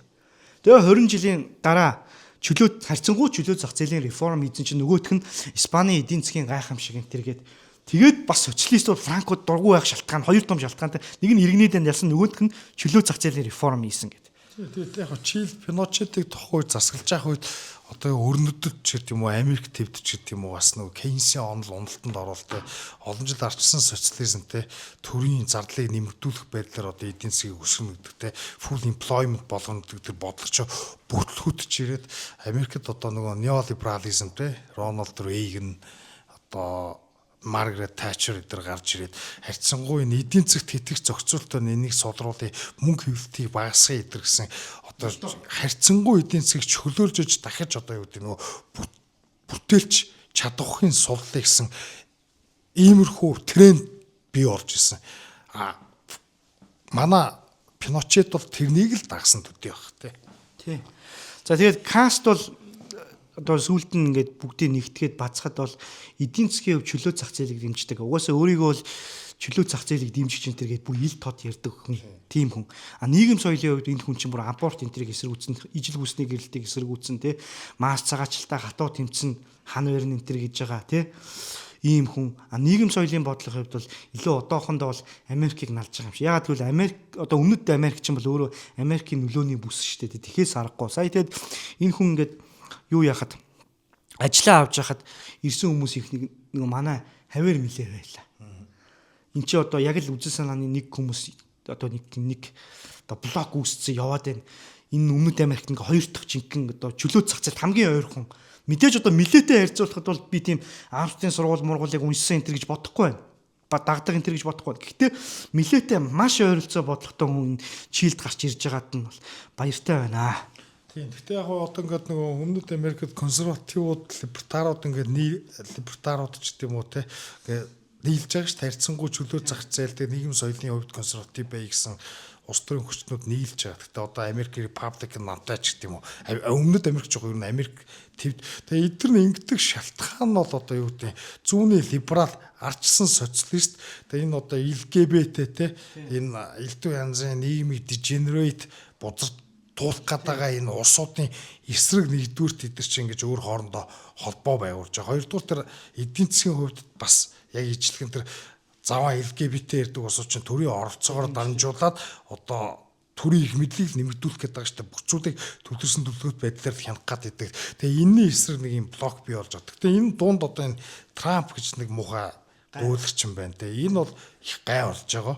Тэгээ ер нь бол тэгээ яг бид нар одоо өнгөрсөн дугаар дээр нөгөө ярьсан ингээд мага хөдөлгөөний тухай яри, жүүдийн лоббигийн тухай яри гэсэн. Тэгээд бид хоёр бас одоо зөвхөн Иран Израилийн дайнтай холбоотой сэдв яриад байгаа ч одоо бас одоо дэлхийд өөр сэдв мэдээ байхгүй, өөр үйл явдал болохгүй байгаа юм шигтэй. Тэгээ Иран Израилийн хүмүүс өдрө болгонд одоо энэ тентгээс үзчихэл байгаа. Тэгээд яг бид нар бас өөр чухал мэдээнүүдээ ярих гэж бодсон. Нөгөө яригээд байгаа сэдвүүдээ ер нь тэр бид нар огийг ихээр сэдвчсэн подкаст хийнэ гэдэг байгаа шүү дээ. Тэргүүрээ ярих гэж шийдсэн байгаа. За тэгээ ер нь өнөөдөр мэдээ ер нь жоохон дуусч जैन те. Тэгээд чи төгсгөлөө их. Тийм. За төгсгөлөө их. За манай подкастыг сонсогчд бол бит хоёрын үзэл санааг ер нь гадралж байгаа баха. Бит хоёр бол одоо энэ либертар үзэлтэй тэр дундаа энэ палео либертар гэдэг тийм үзэл баримталтай хүмүүс. Одоо Mises Монгол хүрээл ингээд төрийн бус байгууллагыг үүсгэн байгуулж явж байгаа. Сая манай энэ бидний оролцоотой гэх юм уу те. Бид нар бол одоо ганцаараа байгуулсан гэж хэлэхгүй маш олон хүний төлөө байгаа. Бид нар үүсгэн байгуулагчдын нэг те либертар нам. Тийм. Либертар нам маань одоо дээд шүүхэд бол бүртгэгдлээ. Тэгээ манай энэ бас либертар намын маань одоо аль бие усны үзэл баримтал нь бол энэ палео либертар гэж байгаа. Тэгээ одоо би одоо палео либертар гэдгийг одоо та бүхэн танилцуулъя. Сая энэ касттай л ер нь л адилхан л та. Ер нь бол эдийн засгийн хөв чөлөө зах зээл, нийгэм соёлын хувьд бид нар уламжлал, консерватизм, гадаад бодлогын хувьд бол төвийг сахинаа л гэж байгаа. Гадны одоо элдэн мөргөлдөөн зөрчилд бол оролцохгүй улсаа энэс бол одоо авч гарна тий. Одоо ер нь бол энэ Монгол ардын намаас бол ганц авах юм нь бол миний хувьд бол гадаад бодлогын тал алдахгүй. Ер нь бол энэ Монгол ардын намын гадаад бодлоготой үргэлжлүүлнэ. Тэгээ нийгэм соёлын хувьд одоо залууч ардын намын гадаад бодлого шээ. Наа чи Монгол улсын олон тулгуурт гадаад бодлого шүү. Тийм ээ тийм. За тийм ээ тийм. Гэхдээ одоо энэ ардчсан намын Слава Украинчуудыг харахаар Монгол улсыг гэж хэлэхээр бас илүү ерөнхий болчих гээд тахгүй юу. Тэгэхээр энэ би бол ардчсан намын дээр Славачуудаас л айж байгаа шүү. За тэгээд жинхэнэ чөлөөт зах зээлээр явна тэр том бизнес төртөө хамсан том бизнесийг бол бид нар тийм дэмждэг хүмүүс одоо бидний ард нэг том бизнесмэнүүд байдаг тий тэдний эрх ашгийг л ингэж дуурдаг нэг юм нэг утсан хүүхэлдээнүүд энэ төр гэж харах гад муулахтаа тэгж муулдаг байхгүй бид нар бол тийм бишээ энэ төртөө хамсан том бизнесүүдийг эсэргүүцэх бараг ганц нам байгаа бол тэд нар бид нар байх болно нийгэм соёлын хувьд биднийг одоо либертар гэдэг үг чинь нэг утга нэг гаралтай хүмүүст адилхан сонсогддог. Тэр нь хэцүү. Тийм ч бас бидний гэсэн гомо нам энэ төр гэдэг байхгүй юу? Ижил хүснүүдийн нам, LGBT мэтэ энэ төр. Бид нар бол зөвөр мөрөөрөө амьдарч байгаа LGBT хүмүүсийг бол одоо яахчгүй гэх юм одоо тий асуудал байхгүй. Зүгээр тэр яахчгүй тий. Асуудал бол байхгүй. Тэд нар ингээ мөрөөрөө чимээгүй амьдарчиг. Энийг ингээ төрийн бодлого болгоод явахыг бол тийм одоо олон хүүс мүс байдаг энэ төр гээл солиорхыг бол бид нар гей байх нь гой мой гэж хүүхдүүдэд одоо тэр пропаганда явуулах гендерийн идеологоор одоо юу гэдэг тархийг угааж хүүхдүүдэд дааврын эмчтгээ хийн хүүсөлөх мэсцас бид нар энийг хизээж үлээж авахгүй тий. Одоо тэр нэг эмэгтэйчүүд эрчүүд эмэгтэйчүүдийн спортод нөө трансгендер гэдэг нэрээр өсөлдөд байгаа шээ тий. Энэ мэдрэг чинь бол бид нар бол хамгийн тод эсэргүүцдэг. Тийм ч учраас одоо зарим хүмүүс биднийг одоо нацистуудтай зөвлөө солиороод байгаа байхгүй. Хоёр их үүс байгаа гэж хэлэхээр биднийг нацист гэж хэлж байгаа хүмүүс байгаа байхгүй. Зарим хүмүүс тийм солиотой болцсон. Бид нар бол одоо тэр социалист солиотой либерал зүүнтнүүдийн тэр нөлөөг бол сөрнөө. Тэгээ гадаад бодлого тэр одоо энэ ислам гэх нэг солиотой хүмүүс шүү дээ тий. Тэднийг бол эсэргүүцнэ. Яг бид нар бол яг палео либертар гэдэг одоо энэ Америкийн Mises институт гэж байдаг. Одоо энэ Мари Ротбард гэж одоо либертар үзлийн загалмаасын эцэг гэж хүн байгаа. Тэр хүнийхээ яг үзэл санааны дагуу жинхэнэ Монголд анхны баруун жигүүрийн либертар үзсэн. Mongolia first те. Монгол нэгдүгээр гэсэн Монголд одоо байгуулагдж байгаа баг анхны нам баг. Бид нар баг анхны Монголд яг жинхэнэ баруун жигүүрийн нам. Тэгэд одоо яг либертар гэж сонсонгууд либерал гэдэг шиг сонсогдоод байгаа боловч яг үндэ одоо энэ дэлхийд даяар ингээ хэрцсэн хамгийн хүчтэй авсан тренд болсон энэ өрнөдийн асар их том зүүнтэн засгийн газруудын мөнгөөр одоо ингээд соёлын хөвд түрээд ороод ирсэн либерализм биш үү те. Либерализмыг хамгийн анх боддоор эсэргүүцэх одоо Европ нэршдэрээ социал-демократизм. Интернационал социал-демократ. Америкт бол зүүнний социал-либерализм байхгүй. Тэгэхээр бид энэ социал-демократизм, ардчилсан социализм, либерализм гэдэг нэршлэр нэрлэгддэг энэ муухай шин социализмыг чинь те эсэргүүцдэг анхны нам шүү. Тэгээ бид нар хуучны тэр коммунизм гэх нэг цэдэн болгоо ядартай тэмцэлтэд аль хэзээ байхгүй болсон юмнуудтай одоо аль хэзээ байхгүй болсон бэрхшээлт одоо бидний байгаа бэрхшээлтэй ямар ч хамааралгүй юм яриад байдаг ардчилсан намынхнаас өөр. Тэр ардчилсан намынх чинь бол либерал нам. Тэр ардын нам чинь одоо залууч нь либералчсан. Тэр бид нар анхны баг консерватив баруун жигүүрийн нам юм шүү гэдэл хэлээ да. Тийм одоо манай нам бол одоо миний хувьд биш те. Одоо үзэл санаа нэр л хатуу зогсож чадах юм бол бид нар тийм ирээдүй тий болцоо боломж байгаа гэж үзэж байгаа. Яг бол одоо энэ дэлхийн нийтийн трендийг харсан ч гэсэн одоо нилээ гарч илээ каст сонгогдож байна. Португал Чегагээд яг бидэртэй маш ойролцоо үзэл санаатай нам 2 дугаарт тий рейтингээр 2-т ороод ирлээ. Тэр чинь дөнгөж хэдхэн жилийн өмнө байгуулагдсан нам Шега. Тэгээ Японы Сансеито гээд нам байна. Монголд одоо либертариан байгуулагдчихээн тий. Бид нар бол энэ үзэл санаандаа бол тууштай байна. Угаасаа тэрэндээ итгэл үнэмшилтэй хүмүүс ихгүй юу. Тэгээ бид нар одоо мөнгө олон жил ч болоо бид нар тий. Тэгээ мөнгө төгрөгөөр худалдагдана гэж байхгүй. За яг тэр мөрнийг яриад байгаа. Тэр дараагийн асуудал баг. Гэхдээ ер нь бол одоо ярьж болохгүй. би одоо тэр мөнгө төгрөгийн асуудлыг ярих цаг нь олог. Өнөөдөр битгаар сонгуул Монгол болохгүй те. Ер нь манай нам байгуулагдаж байгаа. Тэгээ бид нар бол барууны үзэлтэй хүмүүс ардчилсан намынхан шиг хөлөх баруунтнууд биш. За тэгээд цаашдаа юу нь яг бид энэ подкастыг хийдэг нь бол нэг мөнгө олох гээд байгаа даач биш. Тэ бид яг ер нь энэ дэлхийд даяар энэ зүүнний либерализм гэж нэг юм заваа юм чи яаж дэлхийг сүрүүлж ийн энэ өрнөдийн ардчил гэж бид нар айгүй итгэдэг байлаа. Илбэгт орж моржиг айгүй шүтдэг байлаа. Айгүй мундаг хүмүүс гэж боддог лээ. Гэтэл эн чин цаанаа ямар муухай зүйл үүд юм бэ те ямар их хуурам ихэлдэг юм бэ гэдгийг ойлгосон. Яг ардчлалыг бид нар эсэргүүцээд байгаа юм шүү. Гэхдээ ардчил гэдэг систем чинь бусад бүхэл эдийн засгийнхаа улс төр эдийн засгийн системтэйгээ адилхан өөрийн давуу болон сурталтай. Тэгээ тэр системийг чинь одоо тийм том корпорациуд ч гэдэг юм уу тэр намууд одоо ингээл те улс төр нь ер нь ялзарсан өрнөд ямар их ялзарсан байдг нь тэр ардчлаа ямар хэцүү юм болгоцсон байгааг бид нар ингээд одоо бид нар чи шин залуу үе шүү дээ. Одоо тэр хуучны үеийнхнээс илүү дэлхийд илүү одоо мэдээлэл ч гэсэн хүртсэн гэдэг үүднээсээ тэрнийг төрүүлж ойлгож эхэлж байгаа хгүй. Тэгээ тэр аюул бол Монголд ороод ирсэн. Тийм учраас бид нар угаасаа энэ үзэл санаагаа түгээгээд энэ намаа байгуулад ингээд явахаас ч өөр аргагүй. Тэгээ монголчин бас өнөөдөр дэлхийн хамгийн адгийн одоо хоцрогдсон улс биш. Энд ч гэсэн одоо дэлхийд явагдаж байгаа тэр либерализмын эсрэгтэй яг ч энд ч гэсэн гарч ирж байгаа тэр үзэл санааны чиг хандлага чи энд Монголын залуучууд ч гэсэн эхэлж байна гэдэг л байсурыг одоо юу гэдэг үйл явдлыг та бүхэн одоо гэрчилж гин гэх юм уу те. За хоёулаа дэндүү олон юм яриад ш. Тэгээ одоо энэ парламентын арчилтай холбоотой юм яриа. Бид нар бол парламентын арчлыг дэмжнэ. Уусаа дэмждэг. Энэ манай Монгол улсын маань энэ парламентын арчил жинхэнэ одоо энэ зүүнний соцтек намууд нийлээд нэг нам юм шиг те ялгаагүй болцсон. Энд чинь харин жинхэнэ парламентын арчлыг гутааж сулруулж байгаа байхгүй. Одоо Монгол ардын нам нь арчилсан намаас ялгаагүй нэг нам. За одоо хүн нам нь нөгөө хоёр намынхаа одоо нэг сүүдэрт байж идэг те цог засгалж идэг болцоо. Одоо иргэний зөг ногоо нам гэж байна. Бас засагт байсан те. Бага одоо нөхөр нь одоо дарга нь одоо байгаль орчны сайд ч илүү те.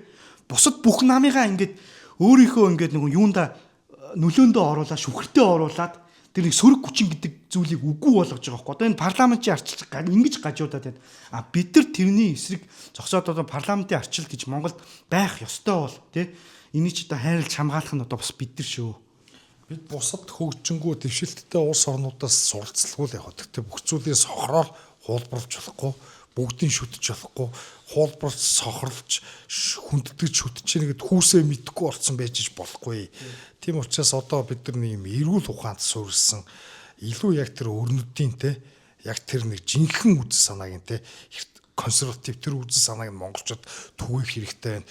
Тэгээ одоо юу гэх юм Монгол улс маань одоо өрөндийг дагаад хаамаагүй энэ хоёр том хурцтайгоо муудалцаад эдэрлүү ингээд нэг активизм хийгээд ойрлоо тэнэгдээд ингээд ээж болохгүй манай бас өөрсдийнх нь бодит нөхцөлөд газар зүүн байрал идрээ одоо ойлгож улс төрөө хийх хэрэгтэй гадаад бодлогоо хэрэгжүүлэх хэрэгтэй.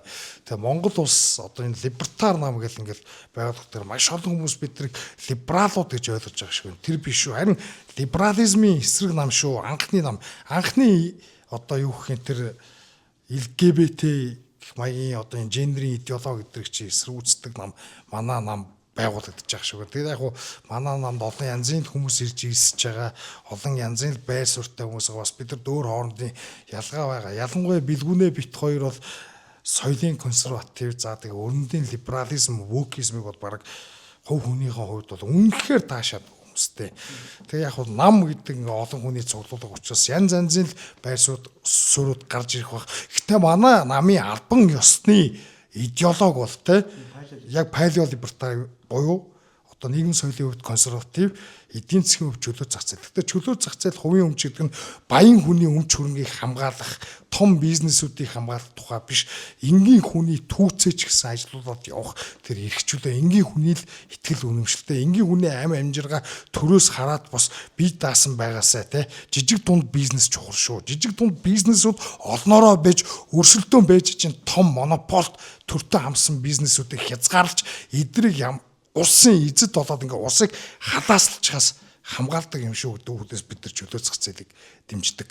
Тийм, ер нь бол энэ монопол гэдэг зүйл чи өөрөө чөлөө зах зээлийн одоо системд бол байхад асар хэцүү зүйл өрсөлдөөнөөс шалтгаалаад энэ бизнесүүд чи өөрсдөө лоббидж жагаад энэ өрсөлдөөнөөс хамгаалагдах. Одоо энэ CEO юу ч байдаг юм уу тийм түүцийг буулгаж байгаа чинь бол тэдний лобби гэж би харж байгаа байхгүй жишээлбэл.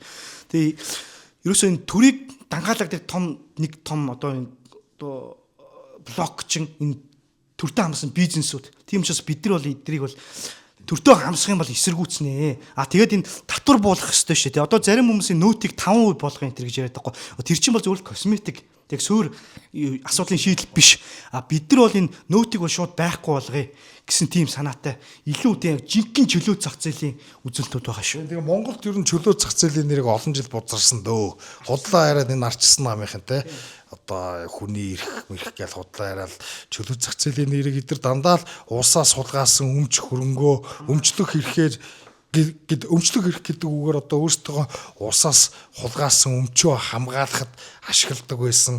Тэгэд энэ чөлөө зах зээл гэдэг үгийг одоо сүүлийн 30 жил бол энэ арчлалын Батүл, Баабар, Элбэгдорж мэтийн хүмүүс бол шороотоо хутгаад айцсан. Тэгээ эдний бол маш их худлаа ярддаг учраас одоо энэ төртөө хамсан том бизнесүүдтэй энэ хүмүүсийг өмгөөлдөг учраас бид нөгөө чөлөө зах зээл гэхээр ийм муу муухай зүйл байд юм байна гэж Монголын олонход тийм үзэл бодол одоо үзэл санаа зөнхөлдсөн байгаа. Тэрнийг бид нар мэдж байгаа. Гэхдээ бид нар үзэл санаагаа зөвөр ойлгуулад яг бодит чөлөө зах зээл гэдэг нь юу юм бэ гэдгийг хүмүүст ойлгуулахын төлөө ингэж явна. Тэгээд энэ арчсан намынхнаас одоо энэ чөлөө зах зээл гэдэг үгээ бас авмаар байна бид нар. Тэгээ одоо эдгээр чинь зарим нь бүр өөрсдөө либертарч гэж нэрлэдэг болсон бэлээ. Чөлөө зах зээл гэдэг үгийг бузарсан шигэ либертар гэдэг үгийг ч удахгүй бузарлаж байгаа шиг байна. Тэгээд бид нар энийг бол одоо эсэргүүцнэ. Энийг бол одоо сөрнөө.